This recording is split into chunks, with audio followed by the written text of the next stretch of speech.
Welcome to the Eavesdrop podcast. We are New Year's Eve in Orange County. Cheers. Mr. Todd, how you doing? I'm beautiful, man. Drinking on the finest water that the earth can ever taste. Mr. Paul, how you doing, my friend? What Todd said. I'm doing good. I'm doing amazing. Right on, right on. We have a special guest. We have a gentleman by the name of Jose Zelaya. Thank you. How you doing, sir? Doing great, man. Thank you for having me. I appreciate you, gentlemen. Thank you, man. Especially doing something like this before the new year starts. It couldn't be better. Yeah, I like that. All right, so let's get a proper introduction here. So we got Jose Zelaya, the bilingual entrepreneur. I want to ask you about that. Yes. Born in Honduras, raised in South Central and the Inland Empire. You got some twin boys, Yes, indeed. and then you have a passion for helping and influencing people become better. We're going to get into that. That's really good to know. The bilingual entrepreneur, you made sure to make that known. Talk to me about that. So, I've always been into technology. And I would feel like, as for especially our age group, we were raised with it. So when I meet people our age, when they ask me, I don't know how to use the phone or I don't know how to use this, I look at myself like, why don't you? Like, what do you mean? Like, we grew up with it. We saw the first phone. And so when social media came out, I was one of the first people, Mocos, MySpace, Facebook, everything. And what's very interesting about that is that my little sister used to make MySpaces for businesses, only if we knew what we were doing back then, like where we would be. Because I immediately saw, because there was a lot of, rap groups that I learned through MySpace, Facebook. All of us did. A lot of rappers that are famous today got to that, and I was one of the few people, and we'll get into that later, when I was in the acting world, that spoke English and Spanish. My family was very big, especially my dad, that we spoke Spanish in the house. Got it. So it was one of those things that I'm very grateful. Of course, in the beginning, you're like, when you're young, you're like, what am I doing? Like, I want to, I was telling my parents, you need to learn English, but Forcing then them to learn some English. you know what I mean? And it was like, but then as I got older, I really appreciated it because I started making money with my Spanish. And then, so when social media came, everybody was giving each other titles. And out of nowhere, the bilingual entrepreneur. And then I just started putting it out there to the point where other guys that spoke English and Spanish that are pretty big in the industry now, they were calling me and were like, hey, dude, I'll buy you that name. Like, I can't believe I didn't think about that. And that's when I was like, oh, hell no. Like, I know who you are. If you want my name, like, and I'm just, keep running with it right now. Yeah. Then I went back to just Jose G. Zelaya, just because of how strong my name is and where it came from both my grandfathers, Jose Gustavo Zelaya, which Jose comes from my mother's dad, and then Gustavo comes from my dad's dad. Okay. And both, a lot of people tell me I'm like both my grandfathers. That's crazy. Yeah. Right. That's So crazy. that's why I went back to that. But everybody there's a lot of people that, the bilingual entrepreneur. So Right. that's why I mentioned it here, because I still want that to be prevalent, moving forward. So Right on, right on. so that came about. Oh, that legacy. Yeah, indeed. So we asked you a couple questions, and you had something that happened from birth, and then something that happened when you were 5 years old. Correct. With that being that your right ear, Correct. and even right now, it's still Really. Okay. And then at 5 years old, you had an incident where your eye. Correct. Okay. Yeah, my left eye. I'll bring it so you guys can see it, and then we'll get into that. Yeah. Okay. And to get going, there's things that define people. You're 5 years old. You have two serious handicaps, I would say. I think most people would say those are serious handicaps. Absolutely. Not being able to hear out one ear and then not being able to see out one eye. Talk to me about that. Well, That would break most people. Oh, go ahead. That would break most people. Yeah. Yeah. Indeed. But it didn't stop you. It was very difficult, especially at 5 years old. I remember, learning that I was deaf from my right ear. My parents never told me that growing up. Nobody treated me different. So starting there, learning that when I got to the United States was like a shocker, because I was going to eye doctors and then I was going to ear doctors. And I'm like thinking to myself, my dad's just telling me, just trust us. And I've always just went along with it. and I was like, okay. And it didn't really hit me until I started going to school that I was deaf, because I thought that I got to sit in the front of the teacher because I was blind in my eye. It wasn't that. It was because I was deaf. Because I was just trusting the process of my parents. It wasn't until I think I was 8 or 9 years old that I really realized, like, damn, I am deaf from my right ear, you know? Because, like I said, I didn't really play into it, you know, just because I have such a positive family, Mm. my father and my mother, hug, love, I love you, hugging, love you, that's just a consistent thing and on both sides of the family, That's good. Yeah. and so I never really saw the challenges until I started going to school. And then I started realizing where, you know, I'm in South Central when we got here, and that's a whole nother. Man. Yeah. Wow.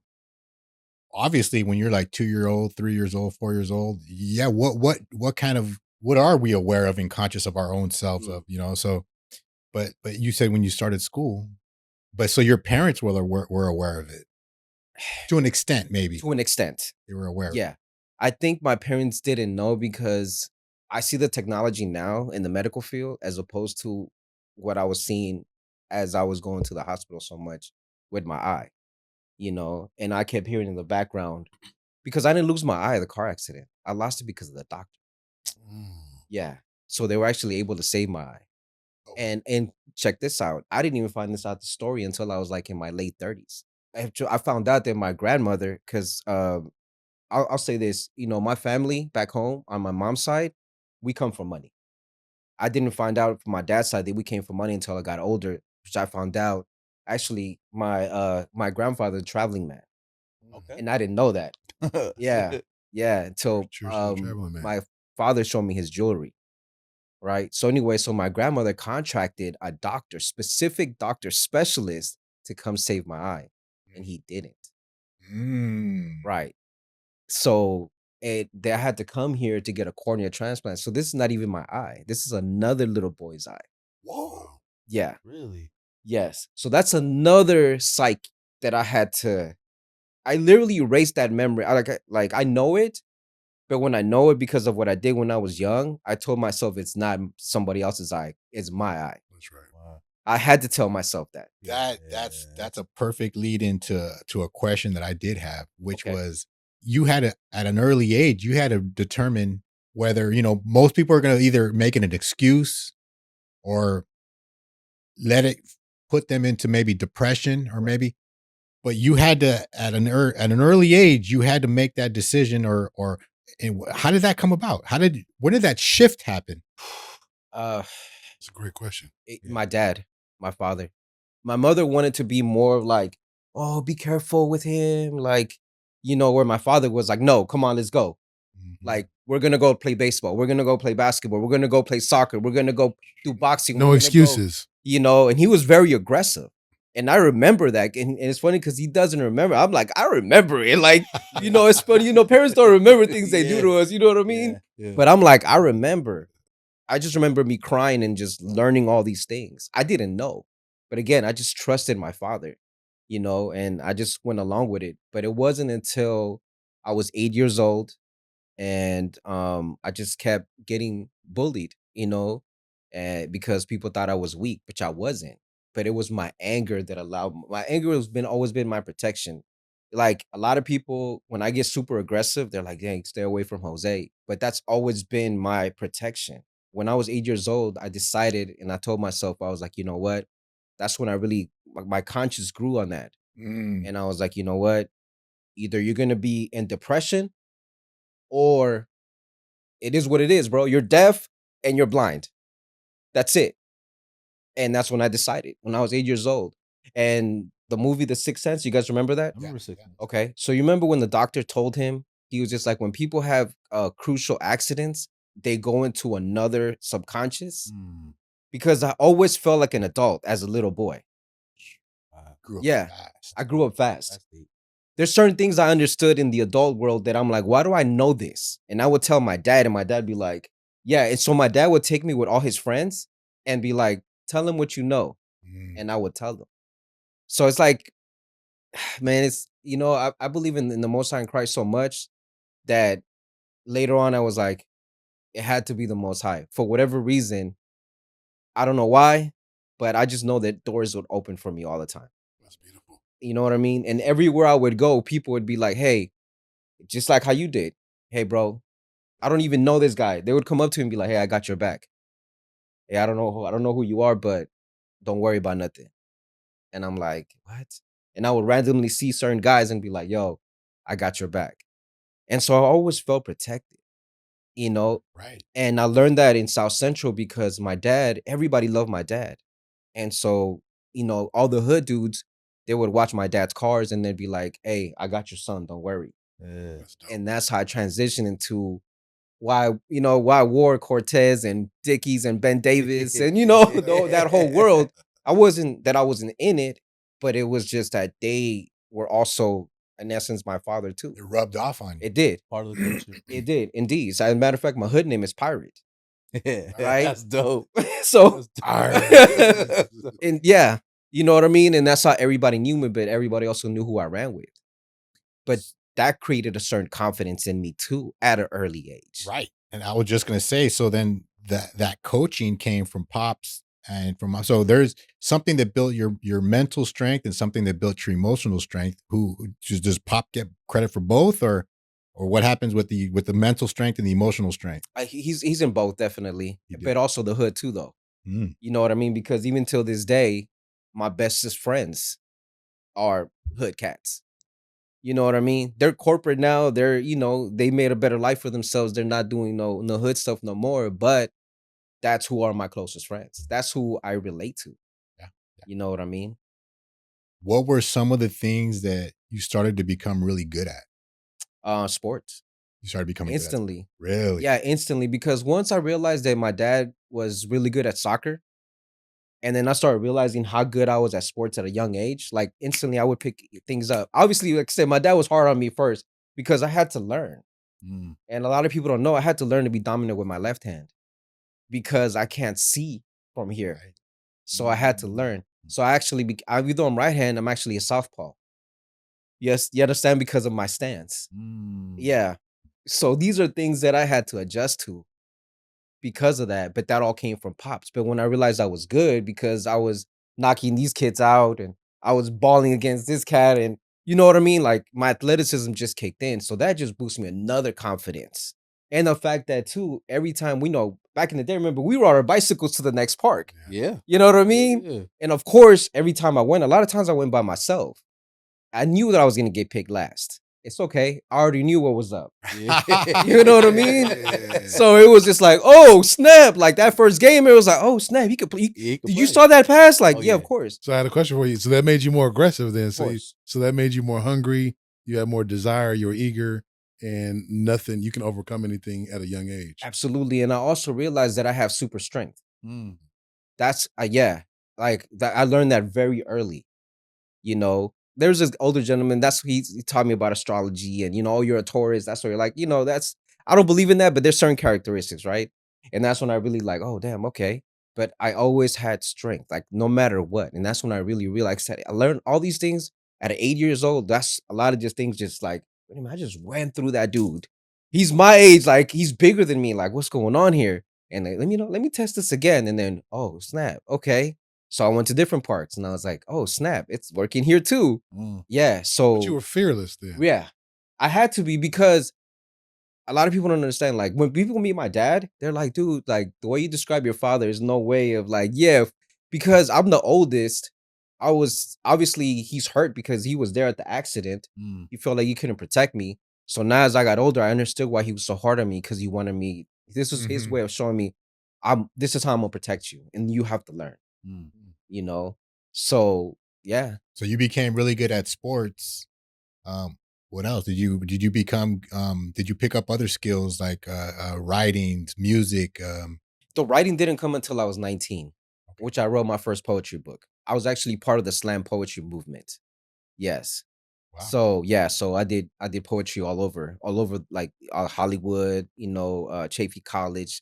I mean, any of the community college here, Riverside, all that in the early 2000s when hip hop was blowing up. Yeah. I was doing it. As a matter of fact, I did a show with what's that cat that did I Put My Seed in Your Bush? Remember he was from the Roots? Nah, I can't remember, but he had a song, I Put My Seed in Your Bush.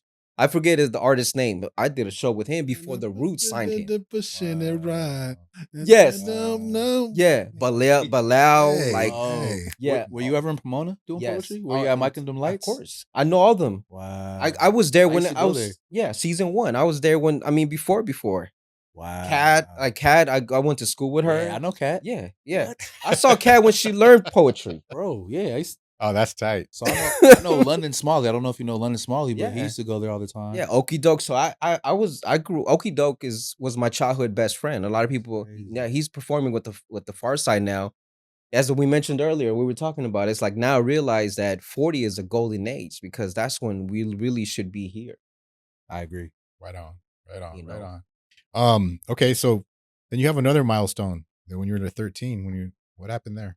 So I was doing, kind of hood stuff, not much major, fighting, we were kind of like stealing, doing, just reckless things or whatever. But one of the things I noticed is that I always wanted to read my Bible at night. Mm.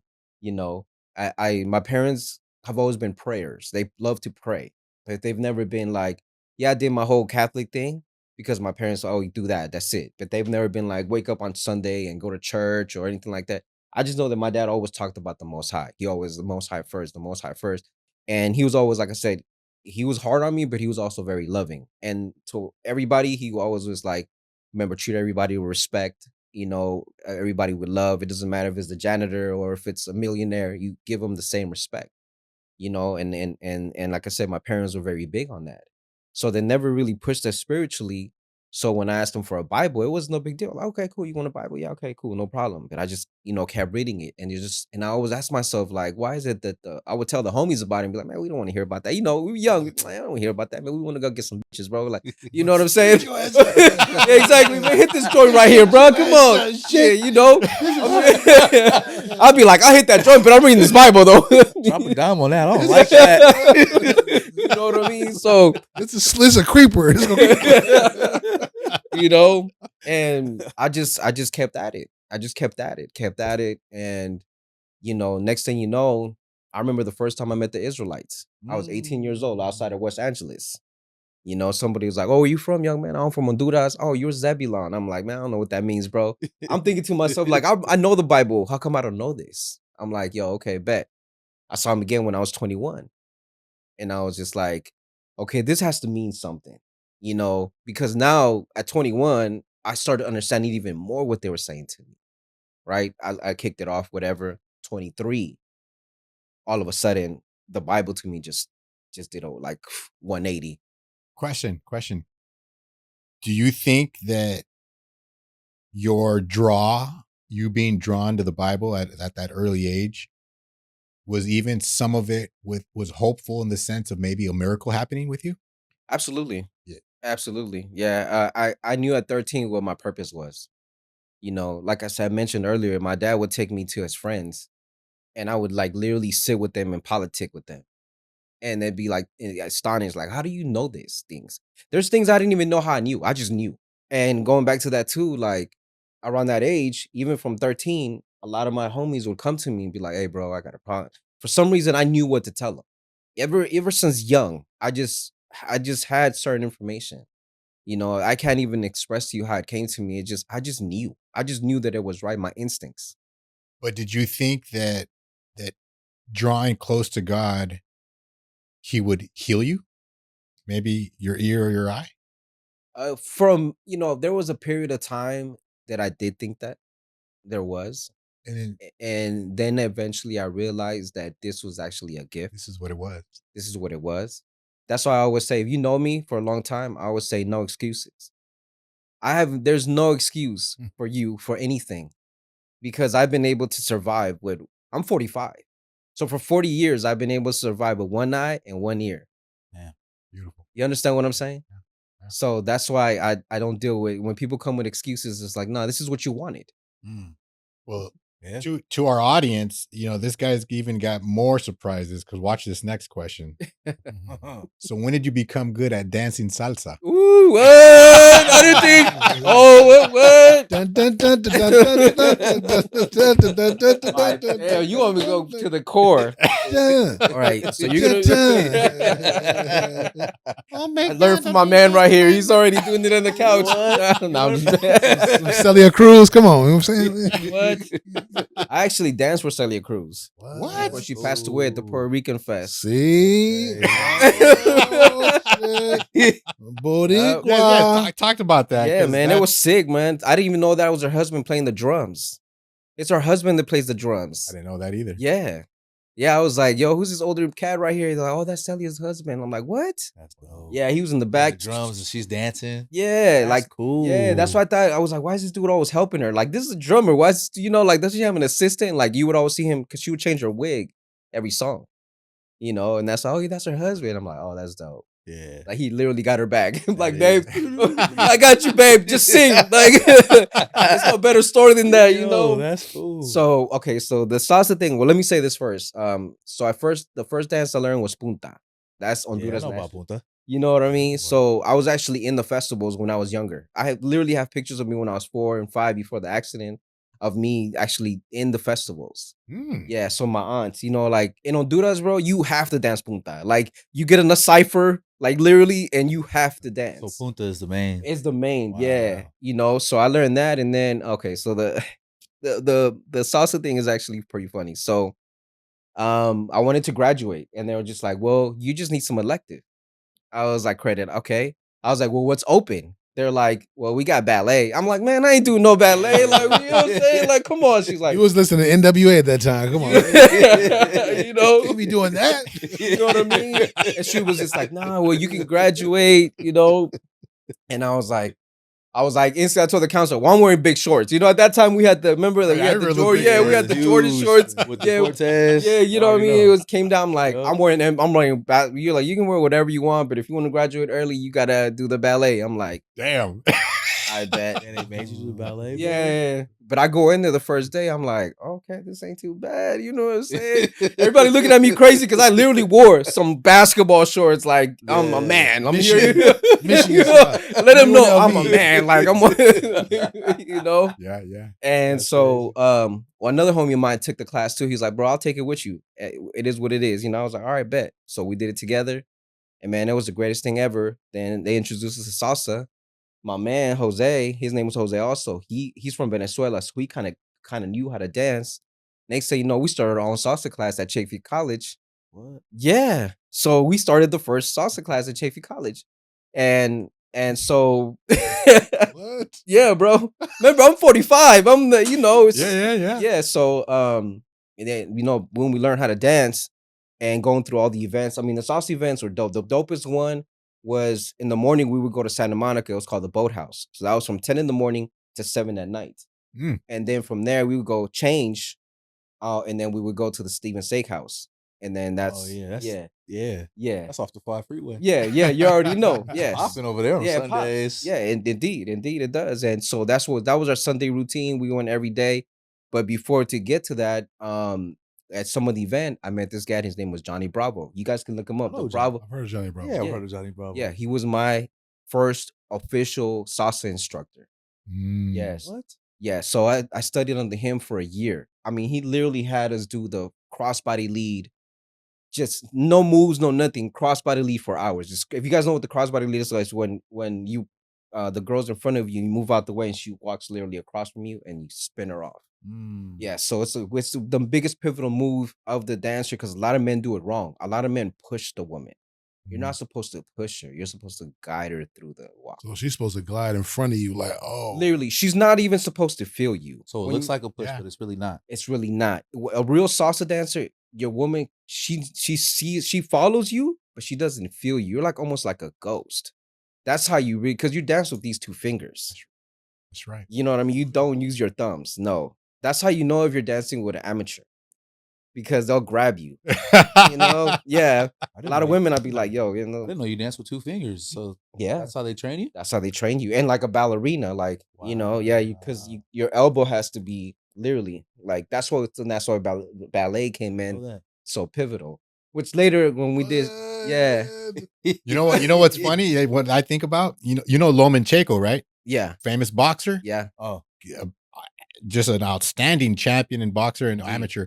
indeed. His dad put him when he was 7 years old. Put him in dancing courses, Wow. and he took dancing for I don't know how many years. Wow. And he's got one of the best footwork I believe it. in boxing. True, indeed, I he believe does. it. Yes, he does. Yeah, That's one of my interesting. dad's favorite boxers. So yeah, Yeah. I do. Yeah, he does. He has great footwork. I have to go watch him on YouTube and see what he's doing. Oh, And bro, he's got power. He can be here in one instant and right there in the next instant, and it's all like if when people say watching footwork for boxers, his footwork is just out of this world, bro. So who's that? The other guy? Lomachenko. So, but who's the other guy? Not to switch it up. There's a guy he be dancing. The drunk master. He comes out with the. Well, that's something orchestra. different. You know what I'm talking I know about? exactly what you're Oh, talking yeah, about. he's Yeah, treacherous yeah, in there. yeah. Salsa helped me a lot, man. Like it, it's crazy because it helped me transition, into Hollywood, which is That's the next question. Wow. Audience, I'm telling you, this guy is full of surprises. So that goes right into you have a Hollywood history. I do. I Talk to us do. about So my Hollywood history started around the same time because I was the only guy with dreadlocks that danced salsa. Damn. Yeah. I knew it was gonna blow your mind. I knew that was gonna blow his mind. Yeah, well, at least my skin complexion, right? Because they couldn't figure out at the time what I was. We didn't have social media, right? So, the black women thought I was black. They thought I was a light-skinned black Light-skinned. dude. Yeah, and I hit it El with the DeBarge. Spanish. They're like, what are you, Dominican, Puerto Rican? Well, I'm like, nah, from Honduras, You would throw them off. Yeah, throw them off, Yeah. And so the first thing that they did it was I was with Jamal. His homie they were filming in downtown, and it was a KRS-One. Supposedly Eminem was there when Eminem first was still underground. Mm. And we were just there to visit the homie that was recording. And so, Okie Doke, he has dreadlocks too. I had my dreadlocks too. At the time, we were the first thrifters. So we literally have thrift store jackets that were like $3-5 that are worth thousands of dollars now. Yeah, I still have a lot of them to this day. I didn't even know that was a movement. Wow. Yes. I mean, Yeah, I we were used- the first I thrifters. used to thrift. I'm not Yeah. gonna lie. Yeah, literally before like the Melrose spots got famous, we were the first ones there. You're already in there. Yeah, close out or cross out. I forgot what I remember when they first opened. They opened literally because of the thrift movement. Wow. Yes, yeah. So we got there. Like I said, there was a line of people. We just walk up, and then the guy's like, "Oh, you guys are gonna be with KRS One." We're like, "Well, we're not even here for that." Everybody's like, "Yo, they cutting in line." Like we were like, "Yo, you guys can have them, right?" We didn't even, you know what I'm saying? You can have them, But because we had dreadlocks, not that many people in the 2000s had dreadlocks. It's true. You know what I mean? We were the first ones, especially when my complexion, there wasn't that many. So boom, the first video, KRS One, so that was that. From there, I graduated Chafee College and I went to FIDM, which is a fashion school in downtown LA. Mm. I ended up dating this model chick. Her name was Princess Beale. She was my first love. You understand? Like she literally looked like Tyra Banks. Uh-oh. She was taller than me, just gorgeous. Mm. She, you know what I mean? And I met her because she came to late. She didn't come the first day of class. She came the second day of class. And I was literally at the end of the class, and I was literally, please sit next to me, please sit next to me, please sit next to me, Boom, she sat next to me. She's like, hey, what did I miss? And I was just like, I knew I had her already. So she was like, oh, well, this and that. I was like, well, look, why don't you give me your number? He said, oh, this and You know what I'm that. saying? That was smooth. Yeah. If you get that number, I'll tell you everything. Yeah, instantly. I'll update you over the phone. Yeah, I got you. She's What's like, your what's your pager number? Hey, you know what I'm saying? Hey, literally. And matter of fact, she was like, you know what? Why don't you just come to my house? Whoa. I was like, whoa, what? That was Yeah. smooth. I was like, bet. Yes. Of course. Of course, you know what I mean? Why not? Why not? Let me. I want to rub your locks.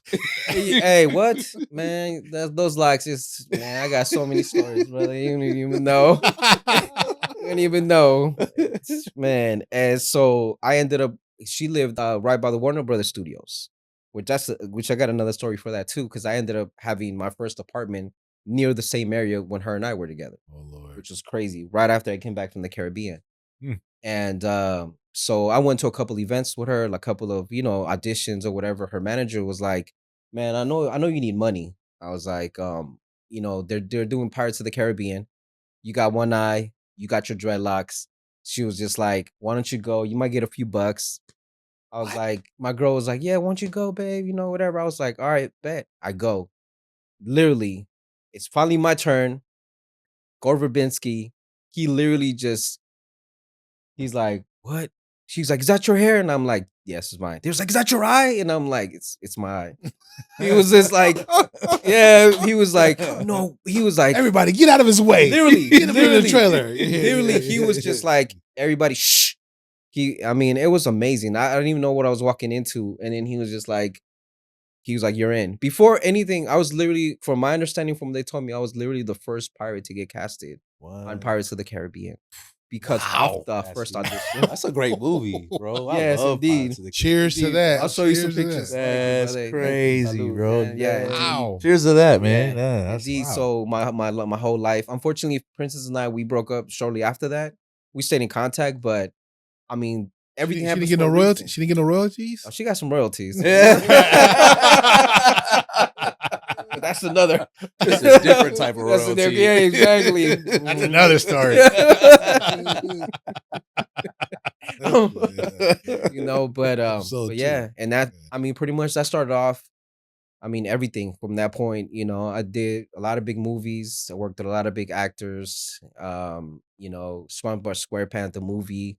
You know, that's another one I did, which was funny because I had to do ballet for that too. Which yeah, which I was already prepared. I mean, literally, that was already like, That's cool, man. yeah, it was like, how do you know how to do a plie? I'm like, Don't worry about it.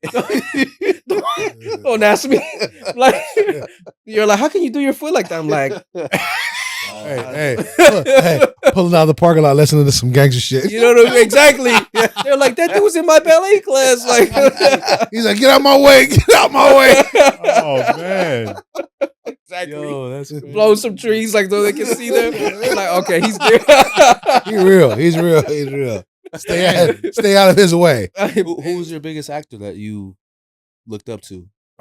You know what? I say Johnny Depp. I know that was the biggest movie I ever did, but the reason being it was because when I finally met Johnny, he came up to me. What? Yes. Hmm. And it was like, it was after lunch, you know, and because okay, so let's back up a little bit because the story is very important. When we first get to the Caribbean, right? I guess we got there 2-3 weeks earlier. Mm. So they were just like, hey, you guys got here early. Here's 5 G's for each of you guys. Here's the yacht, and here's your limo driver. Mm. At the time, I was the youngest pirate of everybody. So all the guys were like, well, you're the youngest, you be in charge of everything. I met the guy at the hotel we were staying at. His name is, I named him Merciless because I couldn't say his name. Merciless. Yeah, Merciless. Yeah, because he was just dope. Because he got us a pound for $5. Okay? So, yeah. was giving it Yeah. away. I mean, obviously it was, it was Jamaican, it was, it wasn't whatever. Yeah, it was stress. You know what I mean?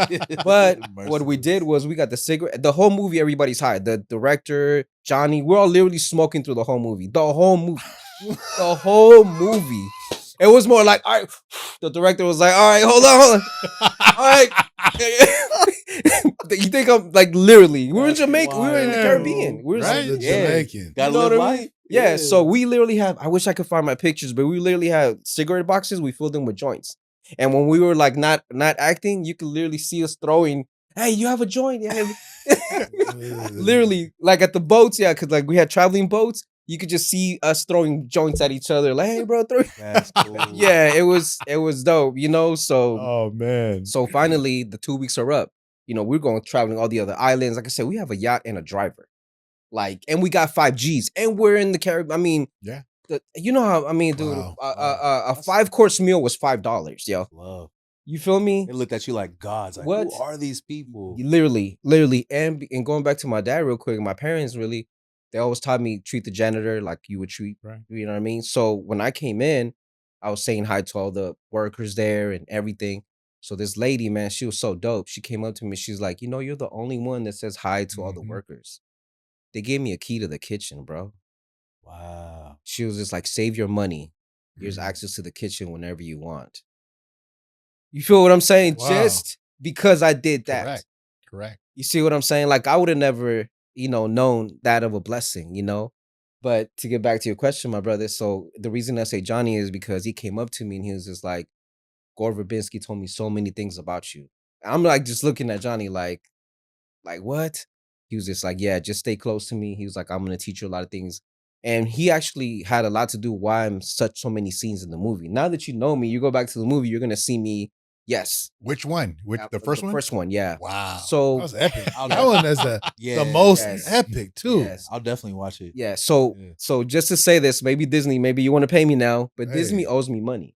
Definitely. Yeah, so Hey, this man. Oh, come on. It's been years. Oh, You know what? what I'm saying? Somebody Oh, listening yes. knows who to talk Come to. on, talk Yeah. to Look up somebody. that time. Somebody knows somebody Yeah, that you knows know what I mean? somebody. Come on, Yeah, come let's on. gloss Hey, over- this let's man. gloss over Come that on, It's man. time. I kept Bread this to up. myself, but it's Yeah, time. It's definitely time. Yeah. That's funny. Yeah, because I was supposed to be in all the other ones.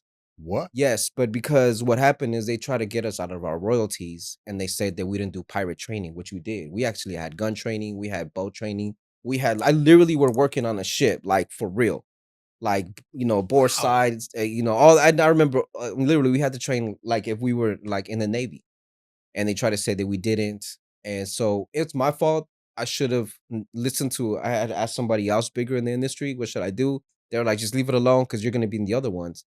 But the smaller Mm. pirates, I feel bad because I had such a big influence. They were like, "No, we need our money," and then Yeah. so we ended up suing SAG, which I wish we would never did.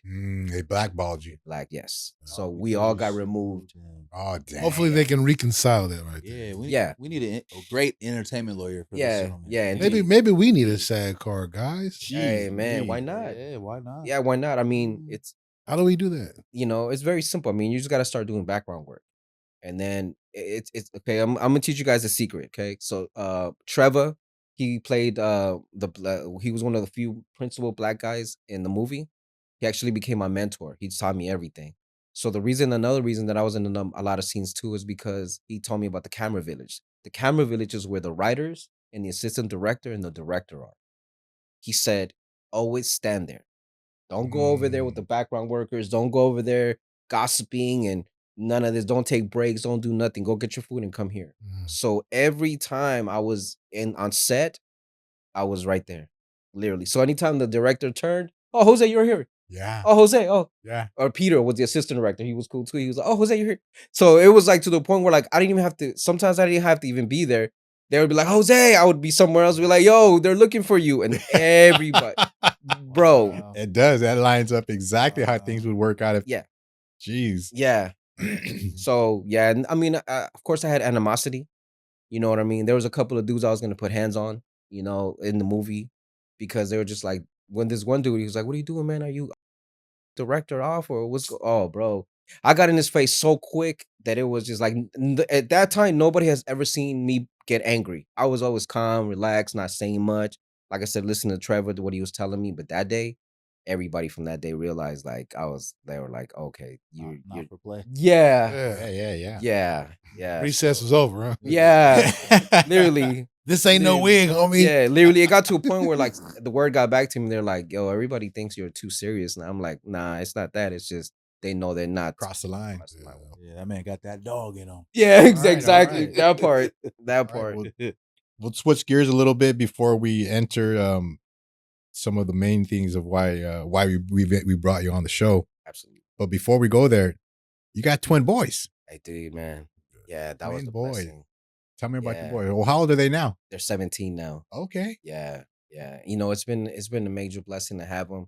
Unfortunately, I didn't really get to be around them until they were like almost close to a year old, because their mom and I, we separated very early in the relationship. It was in the first days of me becoming an Israelite. When I first became an Israelite, um, it was so crazy for me to transition from understanding what I was learning at church to understanding what was really in the Bible. Like I remember, my first no Christmas, no Thanksgiving, no New Year's, literally I was already not eating meat because I stopped eating meat in 1997 when I first started growing my locks. But at that time I even took it even more serious where I didn't eat shrimp or pork anymore.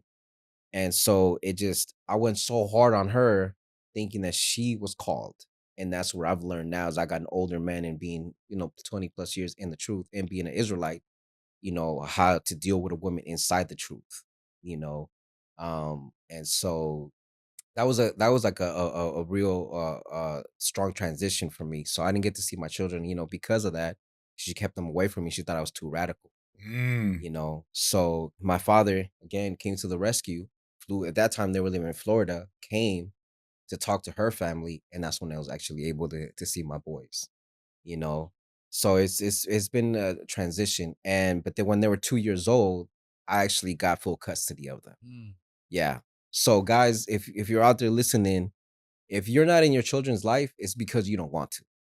You know what I'm saying? Like, period. They're making the wrong choices. Yeah. And they're not taking accountability. Correct. They're not taking accountability, but one of the best things I ever did is I went to court first. So, she's the defendant, I'm the respondent. Mm. So a lot of people don't know, but you're always going to win if you're the respondent. Yes. Really? Yes. You have a higher probability of winning because you took action first. That's right. You see? So, but now, I mean, my children are doing amazing. My oldest, we didn't find out until he had autism until he was 5 years old. But to me, and I'll bring this up because I want people to understand this.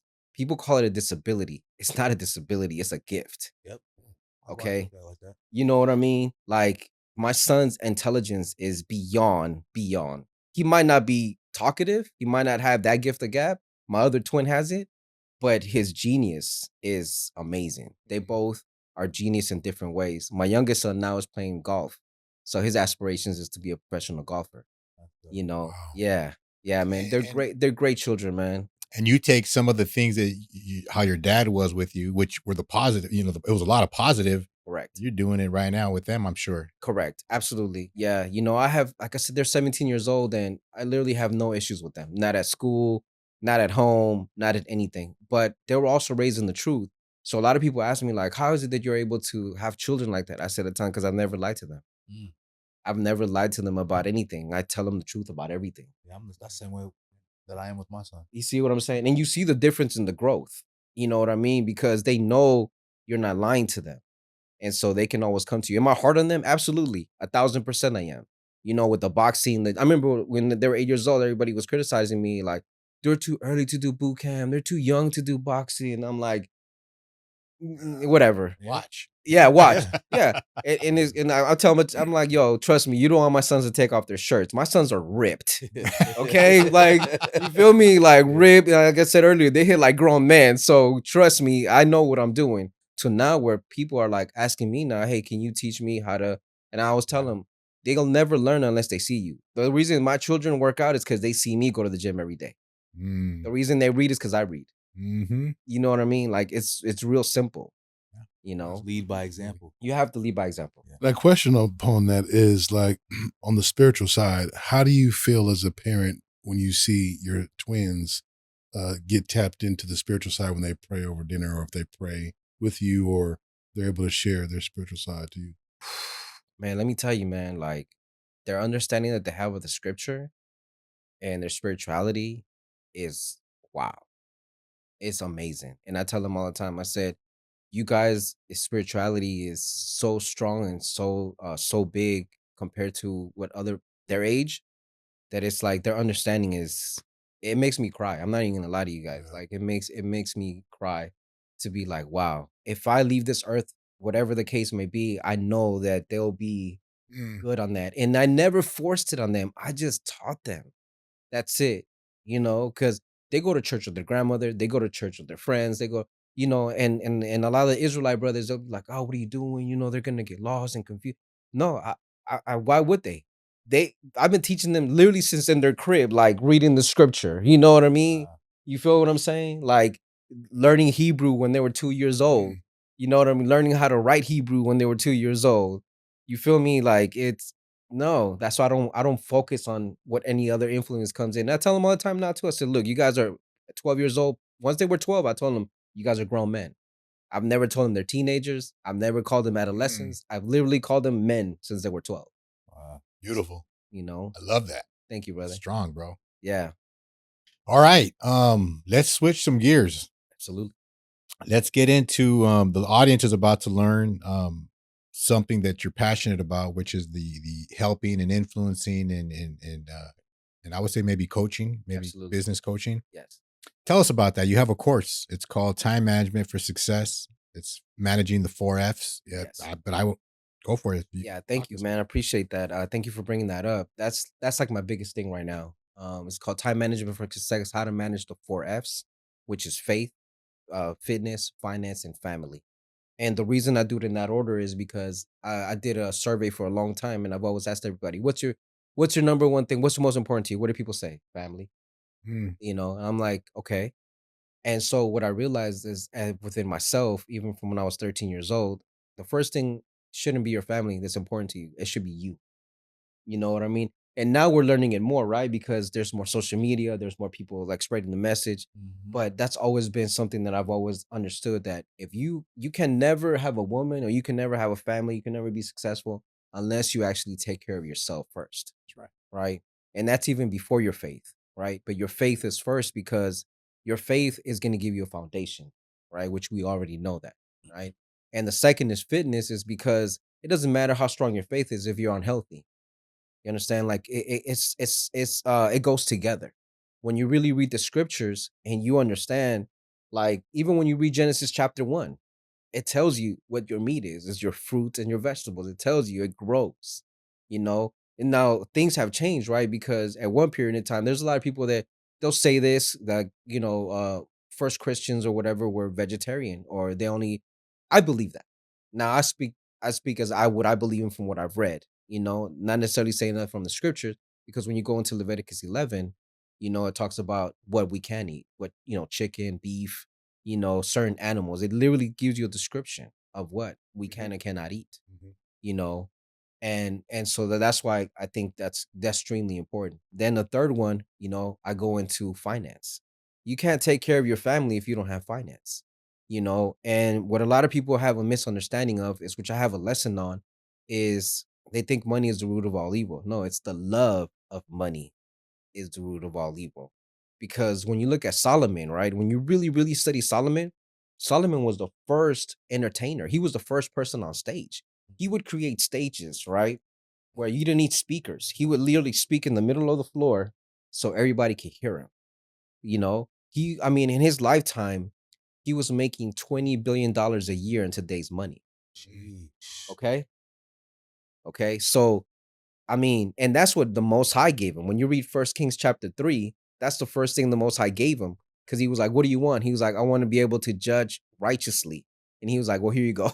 Here's everything. It was obviously he went to the left side and he came back. That's why Ecclesiastes is very important to read, because it teaches you how to control your vanity, right? And how to control when you do have wealth, right? And so that's why and that's why families last. Because Mm. once you control your faith, once you control your health, once you control your finances, now you can provide for your family. Now you can have a family, because that you're laying a foundation for them where now they can follow you. Very wise. Thank you, Very brother. wise and Thank you, profound, brother. bro. Yeah. Appreciate spoken. that. Well Appreciate that, man. Thank you. So I got a series of questions, Okay. and hopefully the team here can help expand upon the questions so that we can learn more about this program that you have. I'm going to start with just the real basic one. What inspired you to create this? It's funny because I was talking to Todd on the way here. One of the first ones that actually inspired me was Curtis. And Todd introduced me to Curtis. I'll say this, man, and I never thought I was ever gonna be talking about this and like this, but I was a cheater. I've always been good with women. Okay, like once I realized how good I was with women, even because I used to be like, damn, I always crack females, like even with my eye. That was always my thing. You know what I mean? And That was a smoother approach, but you know what? like for real, you yeah, can see through the bullshit. You know what I'm saying? I mean, literally, because like for real, like I learned my game from my grandma, my great grandmother, my mom. They taught me a lot. And then my dad would always be like, a no is a no. Like if they say no, oh well, like so I always had that, saying in mind. And so when I was talking to Curtis with our last venture that we did, which I want to apologize to you guys, because I feel like it was my fault that it didn't go through, because Cindy caught me cheating, you know, and so because our success was in her hand at that point. Mm. Like if she would have showed up to that last meeting, there's no telling, we probably would not even been sitting here, to be honest with you. There was literally millions waiting for us, because we were literally the first CBD dog product. Wow. Okay.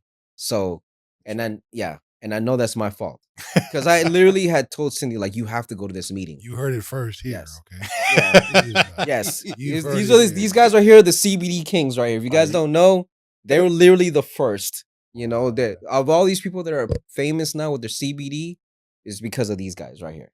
Okay. So Hope you're eavesdropping. yeah, Hope you- yeah, you know.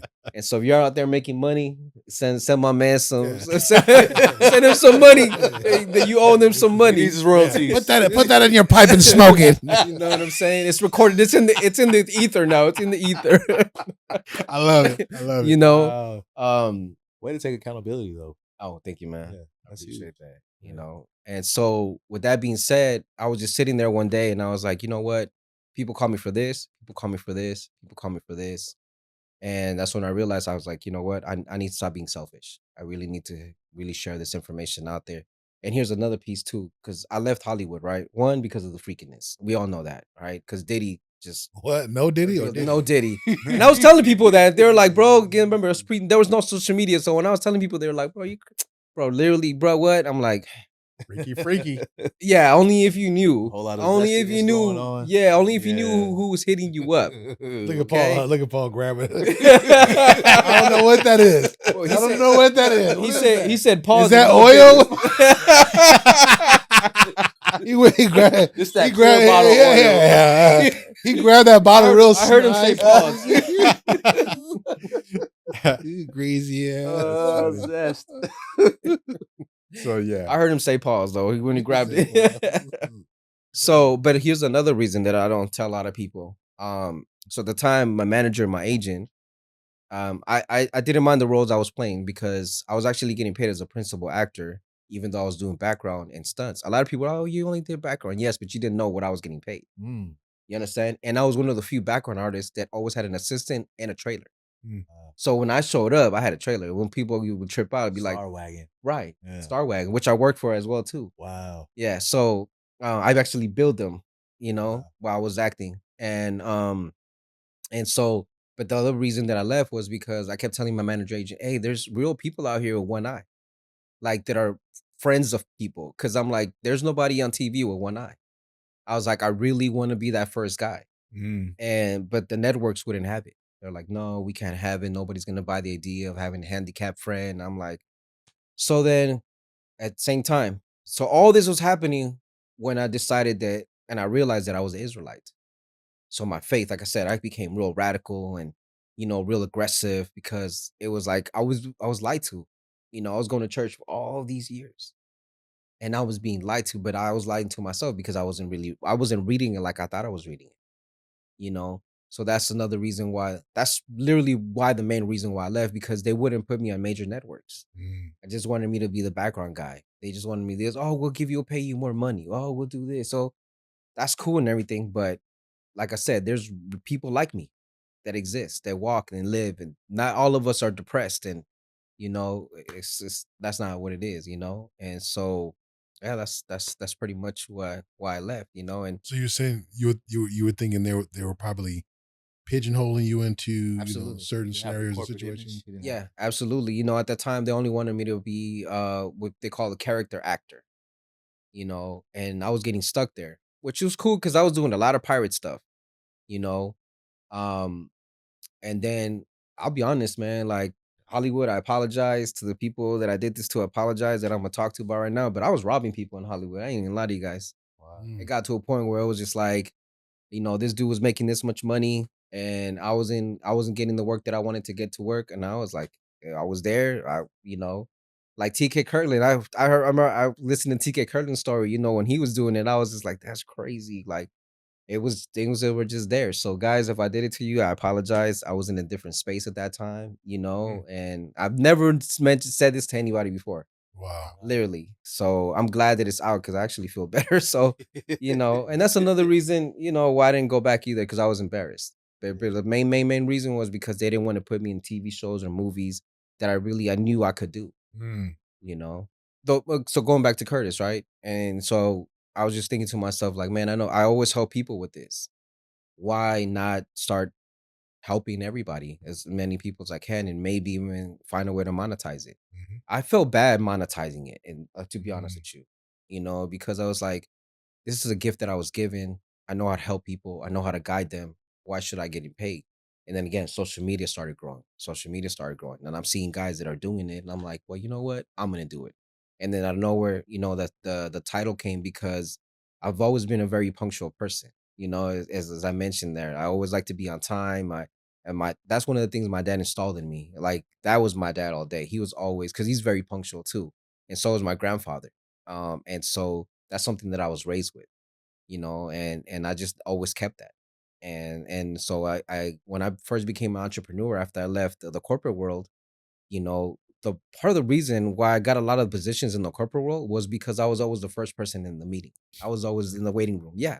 I promise you. I got a job at Wells Fargo just because I was the first person there. I was there before the interviewer. He was like, "Who are you here for?" I'm like, "Oh, I'm here for interview." For they're like, "What? You beat me?" And then I guess apparently nobody had beaten this person on time or something. And they was like, "What?" I haven't So even set up yet. And God, yeah. damn, he's already here. Jim, did you see him in the lobby? He's already Yeah. here. Literally, brother, just like that. Wow. Literally, yeah. And plus, you know how I dress. Oh I yeah, he had, was sharp. I'm yeah, sure. the blue striped suit. Like just ready to go. So Yeah. yeah. And so when I realized is that when I became an entrepreneur, the biggest thing that helped me was having a schedule. Because when you first become an entrepreneur, you're like, I'm free. You think you have all this time. You chilling, watching a movie, have breakfast with your girl. All these things. And then the next thing you know, it's like, oh damn, it's 4 p.m. Like I ain't even done nothing today, And that's when I tied in the time management for success, how to manage the 4Fs. And so time, if you don't manage your time, you can't manage your faith, you can't manage your fitness, you can't manage your family, you can't manage your family at all. You know what I mean? And that's why I teach guys how to or women. I mostly have guys, but I teach them how to make sure they manage everything where they still have enough time with their children. And I'm a big advocate of dating your girl, date your girl, go out, take your girl out once a week. Mm. So I have this thing where either we go out once a week or we take a vacation every 90 days. And we go out, and that 90 days after that, we do a 1 week vacation, staycation, or we go somewhere. So one of the two things that I do, and that all ties into the time management. Right. Hope you guys are eavesdropping because he's giving some gems I right know. now. Just.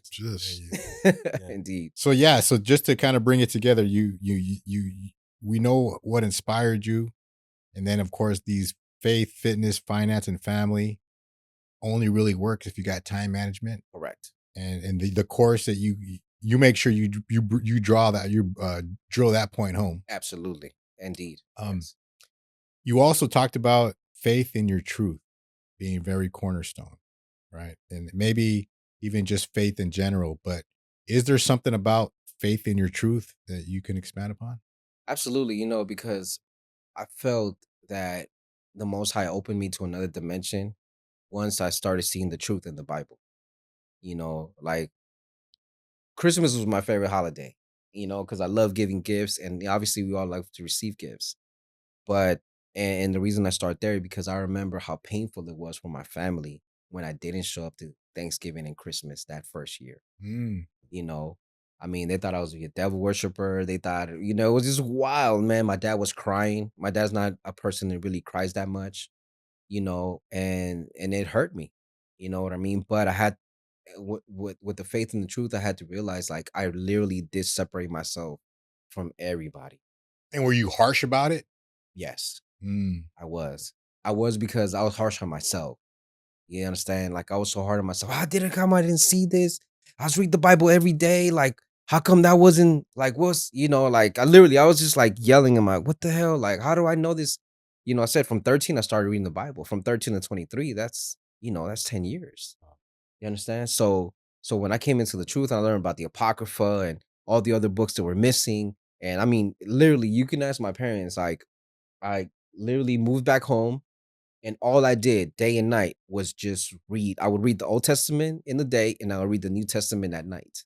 I got rid of my cell phone, everything. I didn't even like I was just home, and that's when I realized how strong I stand in my truth, where nobody can shake me, you know. So in your course, you bring you get some people who join your course to an extent, everybody has their own truth, right? Correct. And do you inspire them to adjust or modify their truth, or their whatever their truth is? What about if you can expand upon that? Oh, that's a great question. And yes, actually, I accept all truths. I just know my truth because my main thing is to make you better in your truth, Mm. right? So if you believe this, well, are you doing this? Mm, So if you're not, then I show you how to work around it.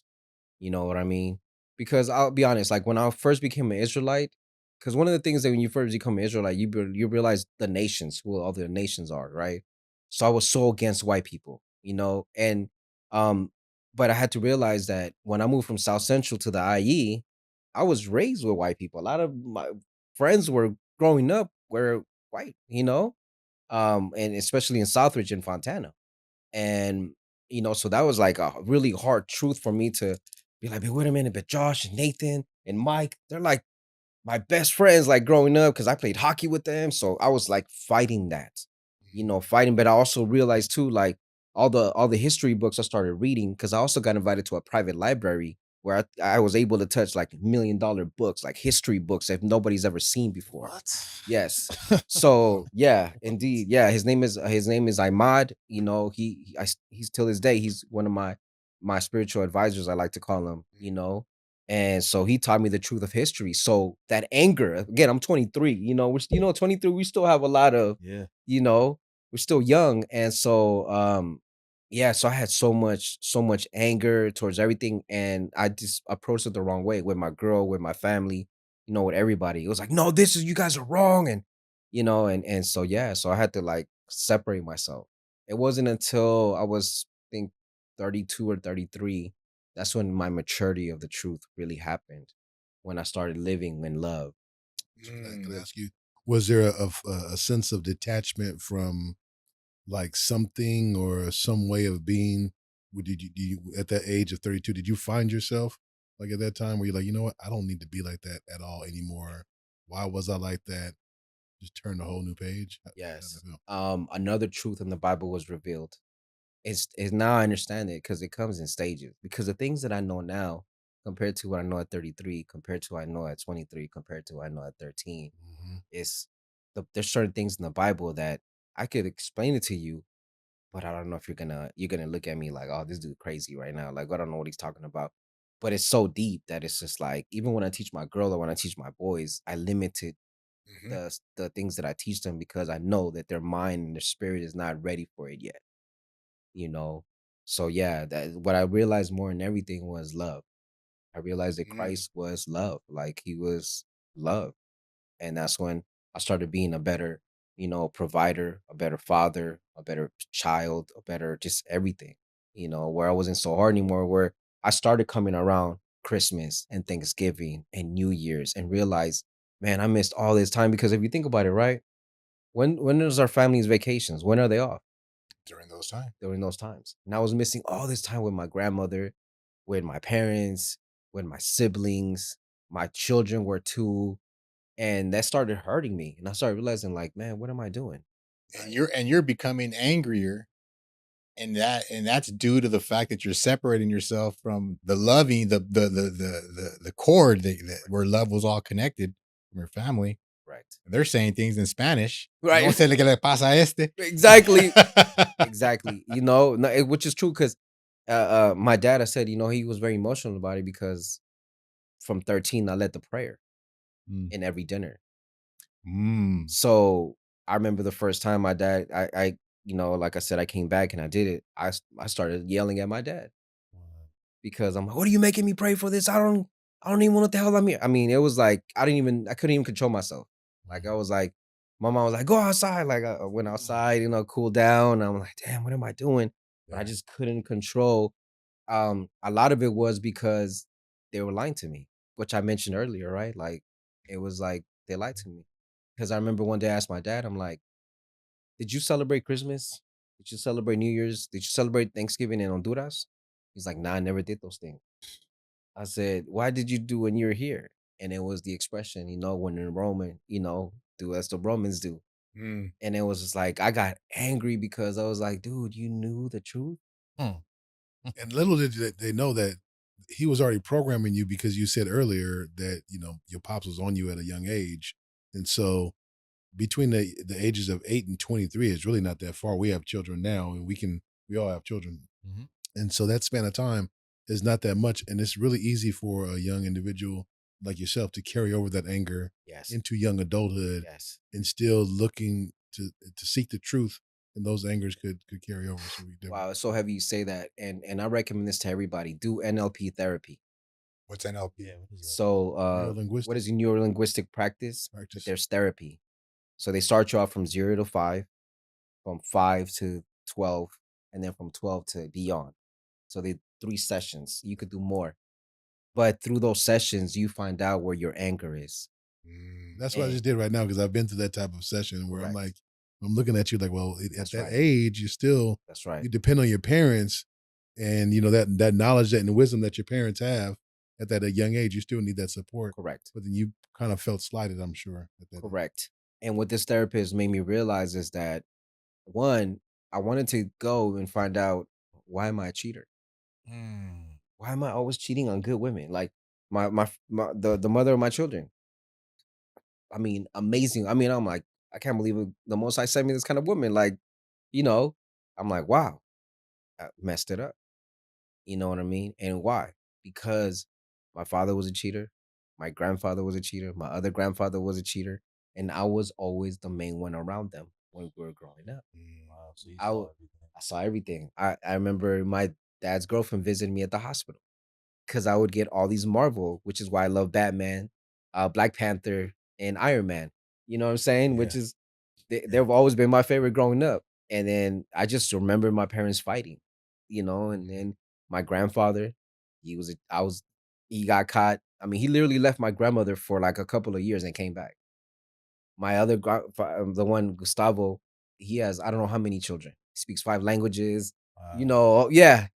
I was around. Papa was a Rolling Stone. Yeah. He stayed though. He came back. He came back. They Came were back. all- rolled back. He rolled back. He rolled back. They were all cracking, as you He said. hit a earlier. U-turn. They were all cracking girls. Cracking. And that's what I saw. Mm. And again, I learned game from my grandmother, my grandmother, and my mom growing up. It was like they were always. That's why when Drake came out, I learned my game from a dame. I'm like, damn, that's tight, because that's literally how it was for me. So it was women were easy for me, because it was like, okay, well, just treat them kind of like how you treat your mom. Just be nice to them. Roses from time to time. You know what I mean? Because you literally, if you think about it, you treat your wife kind of like how your relationship is with your mom. You see what I'm saying? The better your relationship with your mom is, the better your relationship with your woman's going to That's a gem. I hope you guys eavesdropped on that. be. You understand? Yeah. Staying on that. So we've been talking a lot about faith, and in your course, of course, you got those other 3 F's. But the faith, obviously, I see is very important. And like you had described it, that when you have the faith, if that's not the first thing that you establish as a strength, it's going to be tough for it to carry over into the other 3. Can you expand upon that? Yeah. So, the main thing that I have everybody do, like my students, is you have to read 3 chapters a day, okay, in the Bible. You'll read the whole Bible in a year. Mm. I've done it many a times, and but through that, you understand why it's important to have your physical, because you have to understand something. The Hyksos, they were the strongest shepherds. They were Hebrews. You know, we worked in the field as men. Excuse me, we worked as field. So how do we become physical through that? Okay, we didn't go into the gym, okay, until the Greeks recruited us into work into playing in the Colosseum, right? Olympics. Right, and that's where we started working out. But before that, we were in the fields, and that's why we always stayed in shape. But our faith, of course, was because we took the Sabbaths off, we took the holy days off, which is in Leviticus 23. Those are the things that I practice. And like right now, we're celebrating the feast of dedication. Most people call it Hanukkah. It's not Hanukkah. Hanukkah is another thing, but I'm not going to get into that right now. But it's really called the Feast of Dedication, the Feast of Lights, which you could read in the Apocrypha, which is missing out of the Bible. The only reference to it is John 10:24, which Christ references in when he's standing in Solomon's porch, and he tells the people, he's like, right now is the Feast of Dedication. He's celebrating because we kept it, because we defeated the Roman armies during that time. You know, which a lot of people don't understand that the Roman army was all Israelites too. Wow. Yes. The whole thing of the Europeans, like the so-called white Europeans, that didn't come until later, like years later. You know, because a lot of people don't know Alexander the Great he was a black man. Christopher Columbus was a black man. What? Okay. Yes. See, a lot of people don't know that. So when you see history from a true perspective, then you start learning the truth of slavery. There was no slavery. There was no ships. Okay, there was a small like when you go to Deuteronomy 28 verse 68. Yeah, there were certain ships that were being traveled through, but not like how they say they brought us to America. No, that's false information. But that's again, that's They didn't come straight from Africa and get to Miami. Is that what you're saying? correct. We've been fooled, people. I hope you're eavesdropping. Yeah, yeah. So but going back to that, that leads to the physical. Why I think is very important. So I do about 120 burpees a day. You know what I'm saying? Sometimes I just do full push-ups, but for the most part, I do burpees with mixture of it. My sons have to do it as well too. That's just mando. Everybody in the house has to work out. Everybody has to go to the gym. Everybody, that's just mandatory. I like that. Yeah. So so that stems from there. And then once people really tap into studying the three scriptures, doing just your push-ups every day, they'll start noticing that they'll start being more responsible with their finance. If something happens, because see, the thing is that we've been taught that the spirit and the mind and the physical are separate. They're not. They're the same. See, because your body is used to whatever you do every single day. See, so you have to train your body the same time you're training your mind and your spirit. It has to be simultaneously. That's the only way you're going to receive growth. Beautiful. You understand? That's why sometimes people, well, I'm reading the Bible. How come nothing's happening? Well, because you just ate all day and studied. You didn't work out. You didn't go outside. You watched TV all day. Yeah, you might have read your 3 chapters, but what did you? Oh, I didn't do my push-ups today. Well, you failed. Did you check your finances today? No, you failed. Did you spend time with your family today? No, you failed. So there's that fifth F. You understand? You have to grade yourself at the end of the day. Did you study? Did you go to the gym? Did you look at your finances? Did you spend time with your family? If it's all no, if one is a no, then you failed that day. Because that means you didn't manage your time correctly. So let me ask you this. Is it true how you do anything is how you do everything? Correct. 1,000%. 1,000%. Now, I get up every day at 3:30 in the morning. You don't have to do that. Okay. I choose to do that because I realized very young that I'm a morning person. And I like to be home by 3, 4 p.m.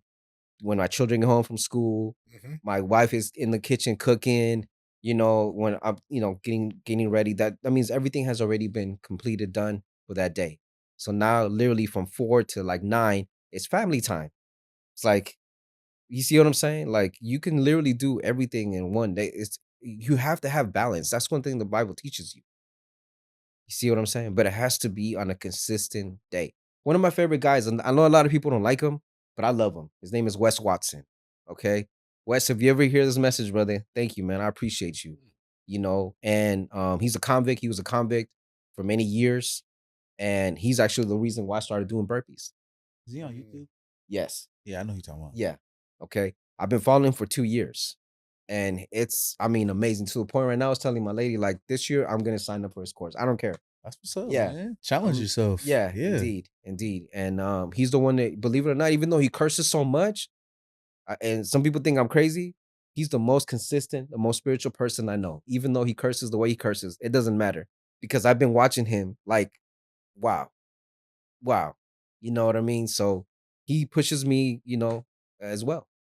So, what strategy or tool do you enjoy teaching for teaching your students time management? Man, your phone. We talked about that earlier, right? Technology. We grew with it. We were the first people that had cell phones, right? And so one of the first things I always got a cell phone is what tools do we have on here? What can we use them for? So I consistently use my notepad, my alarm, my Google alarm, my Apple alarm, Beautiful. my Apple calendar. It's there. Yeah. You understand? Did you say Apple? Yes. Apple. Apple. We love Apple. Or Android. I mean, there's a yes. The We definitely not biased. or. What specific strategy or tool do you recommend or do you enjoy teaching when it comes to balancing the fitness and the family? And so that's the you know what? The first tool I teach everybody is the alarm. Okay. You see, I have I know everybody gets annoyed because you hear my phone. I hope it's not going off right now, but you know, you hear it all the time. Like every 2 to 3 hours, there's something that I have to be doing. Mm. You see what I'm saying? Like it's scheduled Love every single day, you know, except for the Sabbath, I have everything off except for my studying. You know, the next thing is the Google Calendar, you know, and I teach them how to do color sequences. It's like, yo, this is for this is for this. You know, you choose your own color, whatever, but this is the colors that I use. You know, and make sure I tell them, you know, the more that your calendar is you got something on your calendar, you will do it. Yeah, and the first time a lot of people fail, right? Because they're not accustomed to it. You know, like what the hell is that noise or what? Oh, shoot, I forgot. But teach them how to set reminders. I teach them this. But here's the number one thing, and please listen to this, guys. This is very important. If you have a partner, okay, a wife, a husband, you need to sit them down and tell them the next 90 days, you're not gonna recognize me. I'm gonna do things that you've never seen me do before. Because I'm gonna do this, I'm gonna go to the gym, I'm gonna study. This is the time, this is what we're doing. Our date night is this date. I need you to be ready by this time. So what ends up happening is that they start coming on time management too, because they're realizing how you're moving. And it takes about 90 days, right? A new habit. Yep. You know, so that's very important. And also another thing too, unfortunately, because I've had this happen, I've had couples to separate during this process. Mm-hmm. Because they learned about each other. Correct. Wow. Correct. I don't want Correct. none of that. That's too Right. much for A lot me. of- That's way too Yeah. much. I want you to go back to the old. I want you to stop talking to Jose. Jose, I've had women literally, what you doing to my husband? He's not here. I was like, no, he's not here. You know what I'm saying? Yeah, like I'm like, and I've had men get their nuts back. Yeah. You see what I'm saying? Yeah. And my favorite student, man, Daniel. Shout out to Daniel. Okay. Man, this dude started doing like 600 push-ups a day. Okay. Cut What? straight. 600 a day? 600 a day, bro. I didn't believe him. Looking like He a literally pig. sent me a video, bro. He was 600. like, You don't believe me? knocking them You out. don't believe me? yeah, ex-convict only can work construction. Mm. After construction work. But So- the real secret is what them calves look like, though. Hey, hey, No, hey, baby oil, no, Diddy. What's them little calves look like? 600 push-ups, no squats. That part. That's that part. You know, right? because I don't know if it's going to stay with Daniel, but I do want to throw this in while you're on that topic. Okay. Share a success testimony of one of your students that completed the course. Oh, so Daniel. Daniel. Okay. Yeah. So okay. Daniel's been with me for a year. Okay. Okay. When Daniel first came, he was actually one of the first gentlemen that had problems with his woman. You know what I told him? I said, leave her. Yeah. He's like, what? I love her. I'm like, does she love you though? How does she take your change right now? She doesn't like it. I said, so does she love you? You know, I was like, does she still feel safe with you? Because that's a really big part in women, like safety. They can love you, but are they feel safe? She's like, nah, she's saying that I'm being different. How are you being different? Are you going to the strip club? Are you going out spending your money? Are you gambling? Are you going out committing crimes? What are you doing? He's like, wait a minute. Well, I'm reading my Bible. I'm going to the gym. I'm like, are you looking better? She's like, yeah. I said, let's think about this real quick. I said, so who's losing here? She is or you are? So I didn't think he was going to do it. He did it. He left her. Yes. These are Yeah. talks we need to have, man. Man, That's right. he trusted me completely. That's right. Yeah. You see what I'm saying? Yeah. But guess what though? Now she's right there. Right. She came back. You know what's funny? She came back in 90 days. And I told her too. I said, finish your task. She'll be back. She'll be back. Yeah. Finish your task. Because trust me. And it's good that she saw that. Yes. Yes. Now she's in the cuff. A lot of men are afraid to do that, but they need to know. Like, I know there's a lot of people that talk about it, toxic masculinity and all that. I'm sorry, man. I don't want to apologize for that, but I was raised by men. Yeah. Yes. Yeah. I was raised around cheaters. Yeah. Yes, I understand that. Yeah. But my mother never went for want. You Yeah. understand? Like, my dad, she always had what she wanted. I understand? But don't get me and my father. We kind of because my mom was 17 when she had me, so I was kind of raised with my parents too. Wow. So don't get me wrong. I've been in my father's face before too. Like, hey, this is the last time. Wow. The next time I respect you, but we catching the fade. Not hurting my moms no more. Yeah, because now we know. Yeah. And at the time, my siblings were very young, so they didn't know. They still don't even know. And being the oldest, you're a protector, and you Correct. want to protect the image of your mom, and you also want to protect the image of your siblings too. Correct. So you have to show your younger siblings that you're not a punky. You're not going to stand for this, and you guys won't stand for this as you guys Correct. get older as well too. That is correct.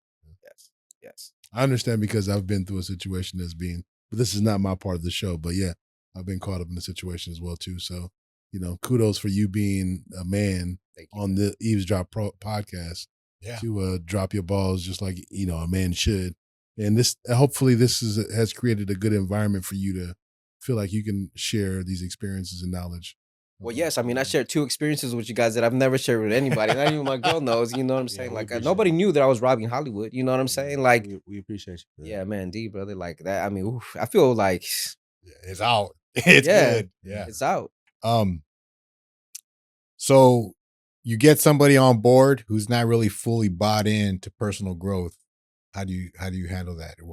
How do you turn that person on to personal growth that they should be more open to or bought in? I'm very harsh in that process because, again, the foundation of that is time management. So I straight ask them like, "Are you going to waste my time?" Because yes, I can take your money, right? But a lot of times, what I do, like the first month, a lot of times I don't even charge, just because I want to see that you understand, like how it works. So if if the first 30 days they don't do the work, I literally the following month I tell them our studies are done, and I've had men cry. Oh man, you don't understand, and I'm like, I do. Yeah, I don't have time for excuses. Yeah, I don't have time. Like, there it is, no excuses. Yeah. You understand? Because but my see, a lot of people have a misconception too. Is like when I teach time management, because they see my social media, how I get up early. They're like, I don't want to get up early. I'm like, who said you have to get up early? You don't have to get up early. You do it on your time. Yeah, you do it on your time, because I know there's people that are nocturnal. You know what I'm saying? Like that don't go to bed till 6 in the morning and they wake up afternoon, and it doesn't matter what time you wake up. It matters what you do when you wake up. So that's like my biggest thing. What advice do you give when people are struggling to find the balance between the 4 F's? And that balance just keeps being a struggle. What's the advice that you give? I tell them to relax. I tell them, next week don't even do nothing. Just just go about your day, because what ends up happening is that here's the thing: the beautiful thing about using an alarm, using a calendar, and using it consistently, and you stop, it starts becoming a part of you, because you don't hear that alarm, you don't hear those reminders. You understand? You miss something. You miss something. So the person itself starts capturing it, and then they'll come back and they'll be like, "Bro, like," and the next thing you know, what ends up happening, which is magical, is that they start doing it. They're like, "Bro, I just at work in my office and I started doing 50 push-ups." Oh yeah? Interesting. Hear that ding? Ding. You see what I'm saying? They're like, you knew that, huh? I'm like, yeah, I did. That's funny. Yeah. That's huge. You see what I'm saying? So it's just a matter of just starting it and seeing how pivotal it is, because then now you're not late to where you start holding up people to higher standards. Like, yo, if you're not here by 15 minutes, like I'm leaving, like I'm out. And then there's times where I've had to leave my children and my lady, like, yo, you left? I'm like, I told you I was. No excuses. Yeah, like I was coming home. I told my girl, I'm like, yo, we leaving 9:30. I got home. She was already like, I'm almost. I'm like, everybody. I know that sometimes like my children be like, Dad, I feel so tense and everything. I'm like, just be ready. You know what I mean? Like, that's true. You don't have to hear it if you're ready. Yeah. You don't have to hear it. You knew, because I sent everybody a reminder. Everybody has a Google a reminder. Everybody gets an email. Hey, you know what? Because Ruben and I, we've been knowing each other for eons. We both fathers. I know you're a father as well too. But we have sons. You have daughters, right? You got a boy too? You have a son too. Okay, yeah. So we're hard on the boys. Like, hey man, listen, I don't have no time for playing. Be there, be ready, be at the door. hey, your mom needs help with the groceries. What? Wait, you get your ass. You know what I'm saying? You have to Yeah. be like that towards your children. You do. In the words of a famous person in Pomona, sugar free. Stay ready so you ain't got to get ready. Come on now. That's right. It's real.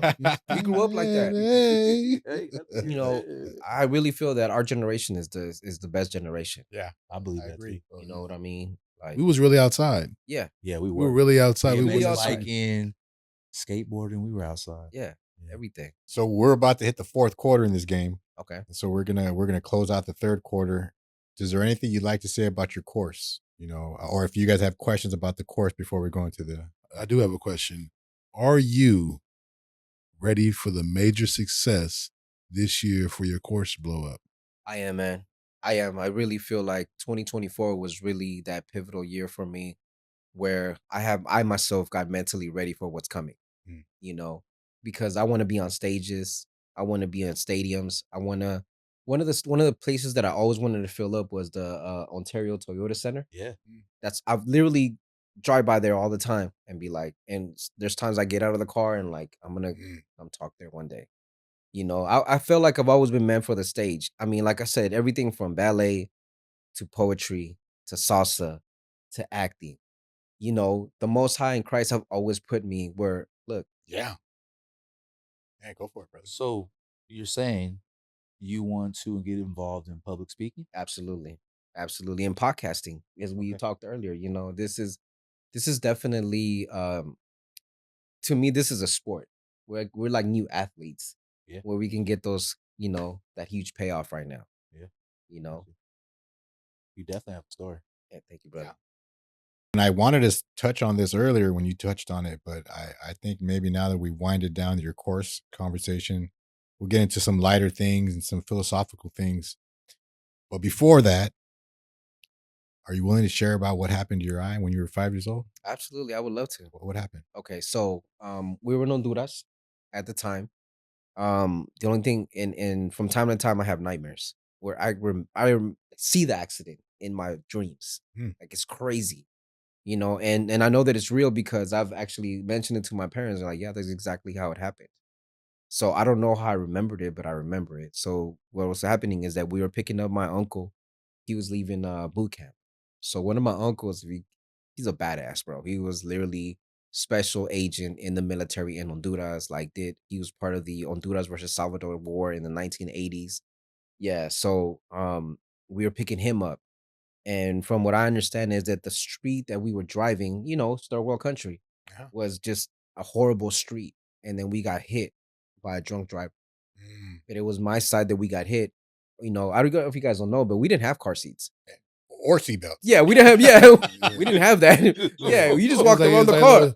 Yeah, he was Yeah, you hit either you on your mom's lap, your pop's lap. So I was sitting in the front seat with my dad, and so my dad said he covered my eyes, but he at the same time he got all this glass in his head. My mom, she didn't get injured. She was in the back seat, and next thing you know, I remember just waking up. They're cutting my clothes. I could literally. My mom said I was unconscious, but I remember all this. Like, they were cutting my clothes, taking me. They were rushing me. Next thing you know, I have this Band-Aid over my eye, and next thing you know, I'm Los Angeles Hospital. USC. Getting treated. For my ears, I mentioned earlier, and for my eye. And the surgery in Honduras caused me to lose so much liquid, and that's why they had to do a cornea transplant, because he took out the glass out incorrectly.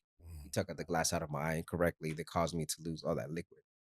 So yeah, So you did say it was not your eye. correct. So you had the experience of The having surgery. it removed and Yeah. then having another one. Wow.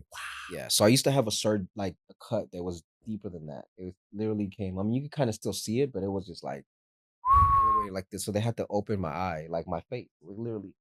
What? Really? Yes. Oh, excuse me. Sorry. Oh, yeah. Yeah. Could we revert back? Yes. Not to cut this story off, but that's incredible, man.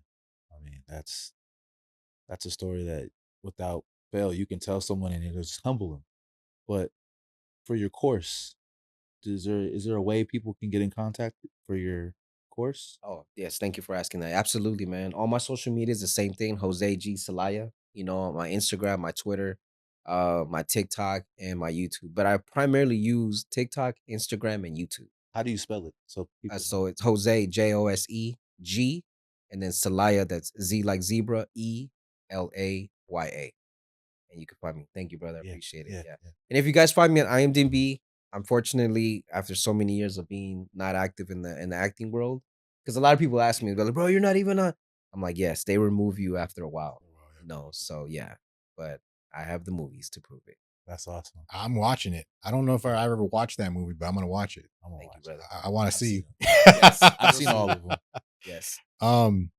This one's gonna be a little funny.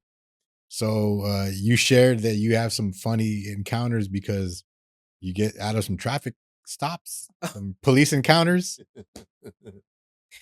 All right. This is funny. Okay, so who remembers Immortal Technique? I do. Okay. So that's my favorite story. All right. So I just at the time I was with the homie Freddie, and he just got out, and he had two other homies that just got out too. At the time, just like anybody else, I had a Honda Civic, right? The most pulled over car in the world, right? All the time. Man. And on top of it, it was low, black rims, brown, it was Loud. dope. Yeah, just pull me over, dark rims, I mean, just the tinted windows. And at the time, we're blowing trees. Mm. And the concert was, I forgot, it was by Beverly Hills, right? So we're looking for parking, of course, being cheap, right? Not paying for parking, so we're driving through Beverly Hills. We get pulled over, okay? And we're like, damn. So these guys are, they're tripping. They're like, bro, we just got out. Literally, they just got out like the day before. Oh, snap. They were like, yeah. They were like, we just got out. The car smells like weed. Like it was just tripping. The time I was working at Verizon, so I just had gotten my suits out the cleaners. So they were in the back seat. They were in the trunk, nicely pressed and everything. So we get pulled over, of course. And at that time, if you guys don't know, I had my driver's license suspended for 20 years. I just got it back like 4 years ago. Yes. Damn. Congrats, bro. Yeah, thank you, brother. Yeah. He said, "Congrats." So long. Uber dirty. Yeah, it was- yes. So, yes, I had cars, insurance, all that. I found there's, like I said, guys, there's always a way. So That's crazy. Yeah, you know what I mean? And so none of the other guys had their insurance either. They didn't have issues. They didn't have their driver's license either. Okay. Oh, snap. So yeah, so they get us out. Obviously, the car smells like weed. At that time, weed was illegal. Okay. So they put us in the back seat. I still have my sunglasses on. For some reason, he told everybody else to take their sunglasses off. I kept mine on. And so the guys in the back, they were acting like some straight bitches, man. They were like, they're gonna take us, bro. I'm like, how you supposed to be hardcore gangsters? Like, they're like, dude, they're gonna let us go. Bro, they're not gonna let us go. This is where I started getting pissed though, because they started grabbing my stuff. I just had they said my laundry and I got my cleaners. Mhm. Bro, they threw my suits on the floor, bro. Oh, Just had him no. pressed. Yes, bro. I was over here. Disrespectful. Disrespect. They ripped my children's car seats. What? Yeah, bro, just ripped them open, and all the people, we're in Beverly Hills. Everybody's coming out the house, like what's Making going a spectacle on? out of you guys. Man, so I'm glad cell phones were not around that like that. Because that would've Yeah, been- yeah, they would have got us. And so I started thinking of something because the cop came over. He's really pissed, right? He's like, "Why do you have your sunglasses on?" What the? He puts a flashlight. He's like, "Why do you have your sunglasses on?" I'm like this in the back seat. I'm like, bro, I don't, I'm saying, like, I don't know. You didn't tell me to take them off, right? He takes them off my eye, bro. I go just like this. My acting kicks in, right? He takes off my eye. I go like this. He said, "Officer, this is the reason I smoke weed, because I lost my eye." Bro, he goes crazy. Yes. Okay. Yo. He goes crazy, bro. I'm talking about he's spinning like this. He freaking gets me out the car. Let me see your eye. Puts a flashlight into my eye. He's like, "That's your real eye?" I said, "Yes." I said, I had my ID and have my driver's license. He was like, "Look at my ID." He looks at it. He's like, "Don't lie to me." The other guy said, "That's his real eye," So he goes to his partner. He's like, "Look at this." I can hear him. He's like, "Man, this guy's eye, like." He's up, and nobody has a driver's license, but I feel bad now. I can hear him, so you know what I'm saying? You already know what happened, Right, right. So I told the other guys, I said, "See, I told you we're gonna get out of this." Like, look, bitches, like, officer, thank you. So he gets us out of the car. He's like, "Look, I don't know why I'm doing this, but," he's like, "I'm gonna let you guys go." Okay. He's like, "What are you guys gonna do?" We're like, "We're gonna go to the Immortal Technique concert." He's like, "We're gonna be patrolling all night." He's like, but if we do see you guys tonight, we are gonna arrest you. So just leave. So we just grab our stuff and leave, man. That's so cool. yeah. Show her the babysit. Just get the babysit. Yeah, let's just go. Let's just Get go. my suits. Get my- Yeah. Oh man, I had to go press my suit. Yeah. I'm like, let's go. So yeah, so that was a crazy story. And it's funny because we go out through Hollywood and at the time, like I said, I was still kind of being reckless. So we were just tagging everywhere, Oh damn. Well, I mean, it's just we're so used to doing that everywhere we went. So That's like I funny. said, there's a lot of things people don't know about me. So Right. Now they do. You've been eavesdropping. Now you do. That's it. Little philosophical stuff. I know we've been talking about your relationship with God. And so it's also a piece of advice that you recommend, would you like to state it? What's that piece of advice you'd like to say? Be patient with the Most High. Mm. Because he'll have you go through things that you really don't understand. But as long as you keep his faith in him and keep studying, keep praying, keep fasting, then he'll show you why you're where you are, and just accept it. I'm really glad that you brought that up. I didn't think you were going to bring that up, but you brought it up. And fasting is important. Yes. Yeah. Absolutely. I fast. These last 2 weeks I haven't, I ain't gonna lie. We've been eating a lot. So, like I said, I've been really engaging more with my family the last, I would say 10, probably 10, 12 years, just really enjoying them. Our parents are gonna not be here for too long. We don't know, we never know when we're gonna be here, so I just been really enjoying, especially my girl, the way her and my mom get along and everything. But typically I usually fast 12 to 16 hours a day. Oh, so you do it daily? Yeah. Okay. Yeah. So you probably only eat once a day. Correct. Okay. Correct. Break yeah. fast. Do you ever go into like a 72-hour fast, water fast only? Yeah. I've done dry fasting. I've done water fasting. And I've done also that I do sometimes with my Muslim brothers where, we'll eat when the sun comes down. Mhm. So I've done all that. The most I've ever done is 10 days. Wow. Yeah. Water fasting. Wow. Yeah. 10 It's days. definitely Isn't it possible. funny after about the third day, I've never gone more than 3 days, but you have this enormous amount of energy Yes. day 2. Yes. And what is it like in day 4 and 5? Like you still got that energy or So it's more spiritual at that point Mm, because you do start feeling hunger pains. yeah. Especially the time I did it, I had small children, so you have to cook for them. You gotta smell Mm. food. I don't want Yes. these snacks anymore. Yes. And you're like, yes. You're trying to think like this shouldn't go to waste. You're like, I'm about to kill him. About to kill those Cheez-Its. yes. Yes. So you go into a spiritual, like, Yeah, you how, go. How does that?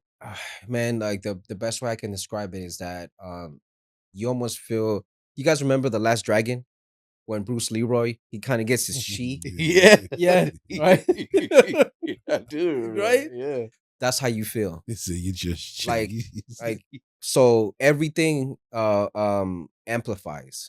Believe it. You see what I'm saying? And then also too, of course, the opposite, females, they'll start coming at you more. Mm, Your problems get bigger.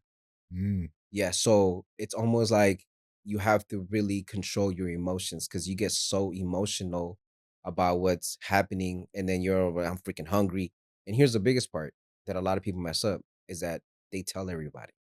You're not supposed to tell Right. people you fast. You're supposed to go through it. Mm. So it's like you almost want to tell people like, man, I'm freaking fasting and this is happening and this is happening and this, so that's where the whole chi comes in, where you have to really control yourself and be like, this is not real. This is not happening.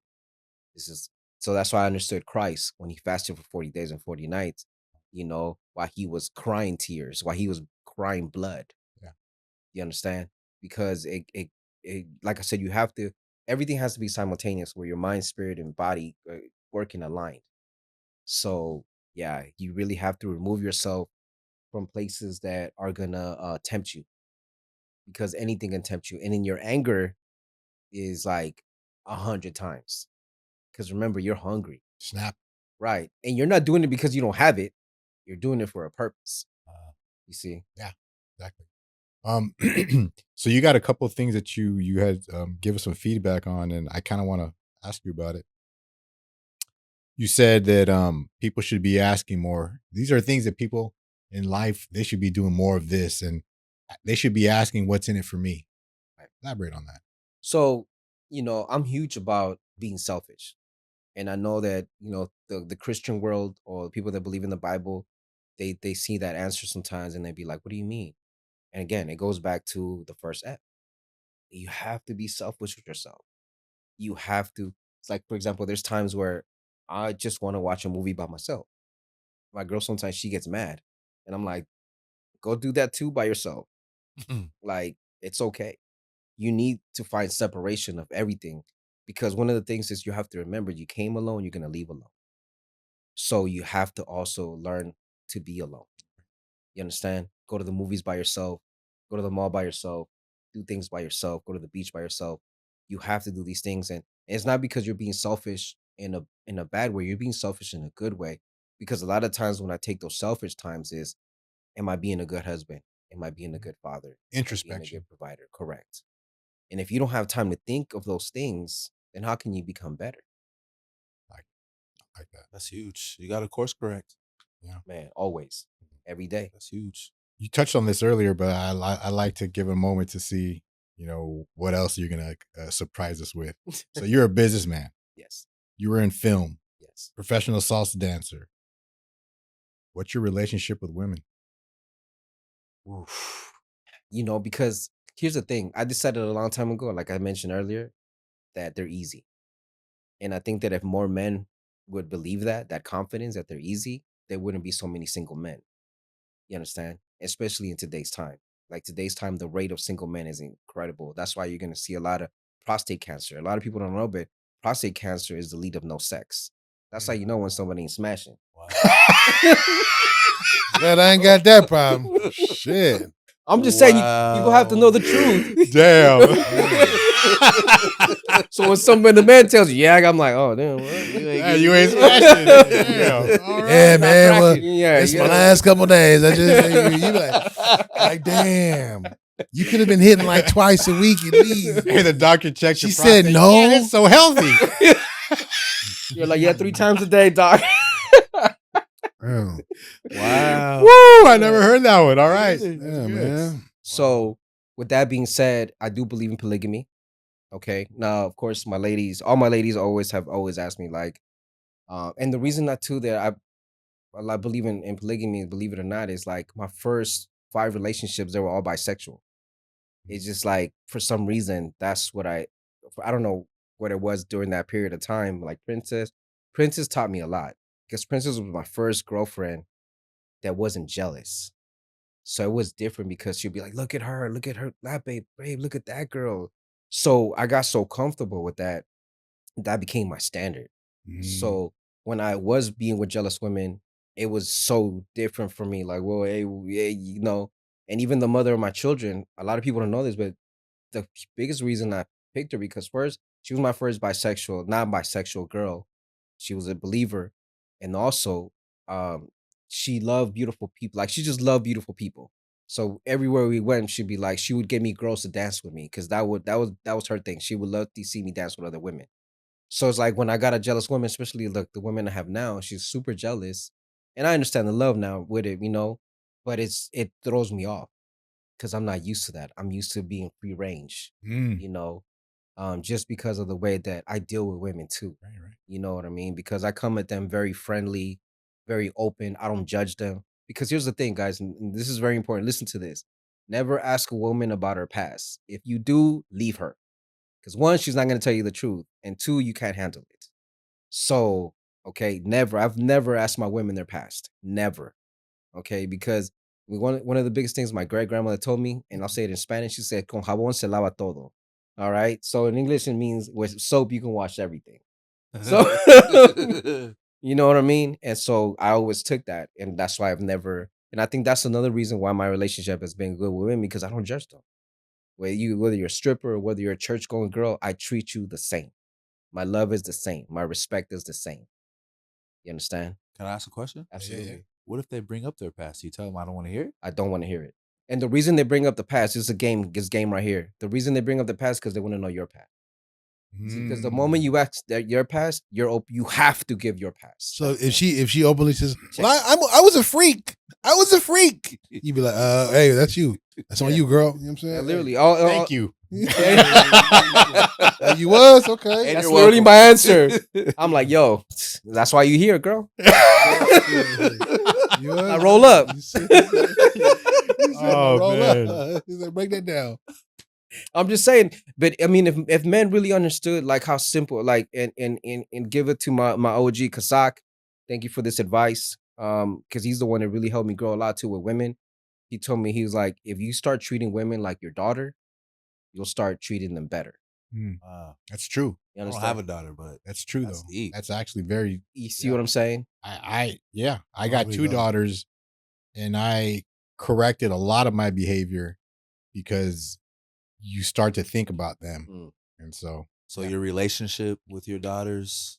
no, just when they were, from the day they were born, there's a pure love that you have for them that you're like, dang, she's gonna grow up to be a woman. I better change quick. Course correct. Preach. Yeah. Wow. Indeed. And I never had a daughter either, but it just made sense to me Yeah. because I started looking at it how my dad raised my sisters, and I'm 10 years older than one and 12 years older than the other. So I partially raised them as well, and so that just, again, I think women they sense that energy in you, whether they feel safe in you. And I want to bring this up because this is one of the biggest things I teach in my course, and is that it takes women almost 2 years to fall in love with you. They might tell you they love you, Yeah. because they feel like, if you tell a woman you love them first, they will tell you because they feel obligated. It's reactive. Correct. Never tell your woman you love her first. You wait until she tells you, because then you know she loves you. Now she feels safe with you. And he's dropping nuggets, boy. I got him. Yeah. Yes. Duly noted, man. Oh Absolutely. man. Because remember, women today believe in hypergamy. So if you guys don't know what that means, hypergamy means is they're always looking for the next man that's better than the man that they're with. Hypergamy. Like hypergamy. Wow. Hypergamy. That's I just learned a new word. Society is definitely responsible for that Correct. bullshit. Right? Absolutely. Yeah. But Social media. Yeah. correct. Yeah. But if you stand your square, if you stand firm and you show them that they feel safe, they're the safest with you, it doesn't matter what the next guy, if they leave, they leave. They're meant to leave anyways. You Yeah. understand? So That's never chase a woman. Let that bird go. Let her go. Let the bird go. Yeah. Let her go. He's bro. walking. You did the LeBron dust with the bird. Yes, it's very true, man. That's why there's a lot of men that aren't happy with their marriage. Hey, Now what the drop, woman's doing. drop. You got a turkey baster just drop. I'm just saying. He's dropping. Man, all right. Well, shit. Let's switch gears again. Put this thing in 6th gear. We're in the middle of the 4th now. I'm just saying. That's Like, what's up, man. Hey, this is what it's all about, I though, man. appreciate it. Right? You're able to drop learning. your knowledge right now, I'm right here, learning. yeah. and that's what the viewers want. We don't want no fake shit. This is Oh. real. That's right. You read our description. Yeah. Exactly. Yeah. And another thing too is like make sure that they're doing it. I do it. You know what I Yeah, mean? you, It's- you got to instruct them. yeah, I do it. That's what we doing. This is what we doing tonight. So we had asked about describing yourself in 3 words, and you had put punctual, disciplined, and organized. And I think we saw that. I think we heard all that through this interview, man. You also talked about comics or the type of things that you were into when you were a kid. Like you had said that you'd like to have a room, Yes. where toys that you had when you grew up. Yes. Like the Mask, Memorabilia. G.I. Joe, Yes. Batman. Man. Yeah. Dude, just share a little bit about that. So when I was first got here, my mom she met this lady that babysat me, and she had money. You could tell she had money, and her husband had a room that you can only Mm, go in with him. He had a room about this big, and it had every toy that he had when he was a child. that's We cool. bought them, and they were in the in the glass case, and since I was little, I always told myself that one day I will have that, along with my shoe closet, of course. But Yeah. you know what I'm saying. But yeah, that was, and so that's like my thing right there. That's what I told my girl. I said, I know when I've made it, when I've had that. Mm, that's Yes, something like okay. yes. Um, so currently, right now, people are into books. Might be into a movie, might be into a podcast. You're into a podcast right now. Which is that one? So the main podcast that I'm into right now, it is what it is with Cameron and Mace. Check it out. Why? Because they're our age. You understand? And the way that they analyze sports and life is the same way that I see it. Okay. So I feel like someone is like saying it for me, what I would say. And is the show comes on at 6 in the morning as well, too. So during that time, I'm out in the streets hustling. And so I'm listening to them. And plus, I'm a lover of success. So I see where Mace is now. I see where Cameron is now and their transition that they did. And so I feel like we have that ability to make that transition right now too, because as I mentioned earlier, podcasters are looking at like a new athlete now. They're being signed down. You're being signed to be a podcaster now. And so they really opened up that for me. Drink Champs, All the Smoke, same thing. They're Oh, shout out to pioneers. All the Smoke. Yes. Indeed, Matty B is hard. Question about, or go ahead. So adding to that, the camera on it is what it is. You know what? The thing that stuck out to me the most is when they were talking about that Jay Prince situation. Indeed. I love that. Yes. They're like, we're able and willing to say our side. Yes. And there shouldn't be any issues because we are a podcast. We are reporting. So what I said shouldn't offend you. This is just our opinion. So Correct. I think that's where we're at now. Like if there's an issue, we could talk about it. It shouldn't be an issue with guns and fighting and stuff. No, exactly. Where Mason, they've been through a lot. So Correct. they deserve their flowers. Like I appreciate how they're reaching out, how they're talking, they're commenting on sports and stuff. And I was going to comment on the little bit I know about them too.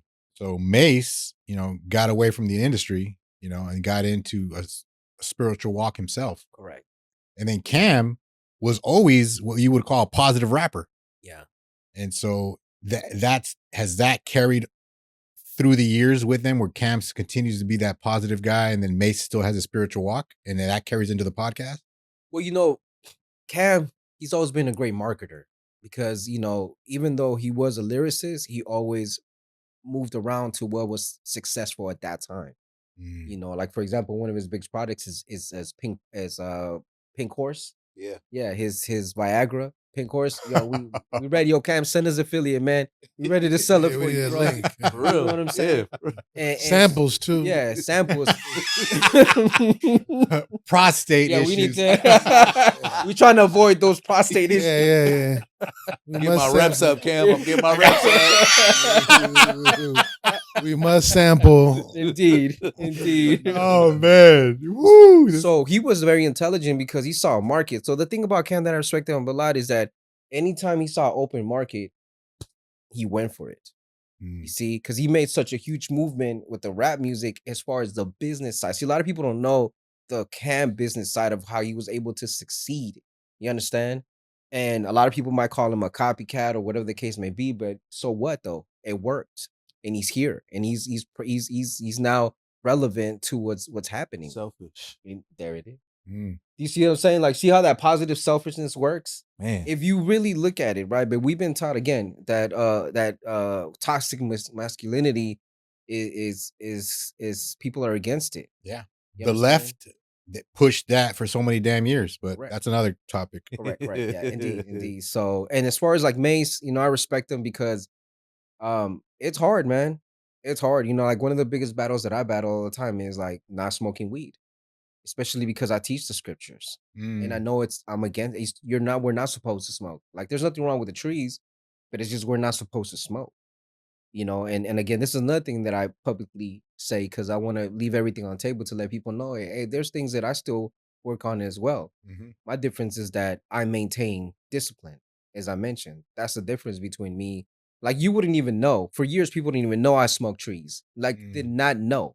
My parents didn't. Nobody even knew because I kept it so disciplined where I didn't smell like it. I still had my 3-piece suits on. I was still handling my business. I was still doing everything, which I like to call myself a motivational smoker, because that's what we're doing, right? So, Yeah. but with Mace, that's why I respect him so much because he kept on that straight line for 20 plus years, which is not easy to do. Right. So big ups to him. It's not. It's not. All right, we're at that 2-minute mark. That we're the fourth quarter, 2 minutes. It's an opportunity for you right now to say what you want to say regarding your course. How to get people to reach out to you, either if it's DM, email, or if it's or whatever you'd like to say regarding your course. But this is an opportunity for you right now. Well, guys, first I want to thank you so much for inviting me to your platform. I really appreciate it. Todd, thank you, brother. You know what I mean. You've always, I like to call you a key holder. You know what I mean. You've definitely been a pioneer for a lot of things for me. So I really appreciate you. Ruben. Thank you, brother. Thank you for having me here, my brother. Thank you so much. As well, man. I think what you guys here have is amazing. And it goes into what I want to do. So if you guys want to find me, you can find me on my Instagram, Jose G Zelaya, on my TikTok, Jose G Zelaya. I have my link tree on there. You can set up a consultation for me. It's 30 minutes. We'll go over where you are and I'll show you exactly what I'll do and how to, modify what you're doing and how to make you better. And the number one thing is that I niched it down to helping young, early entrepreneurs because the faster you get your schedule in as an entrepreneur, the faster you'll get to your success because you could literally be a different place in your life in 18 months. Wow. You understand? Just by doing those things. But it has to start with you.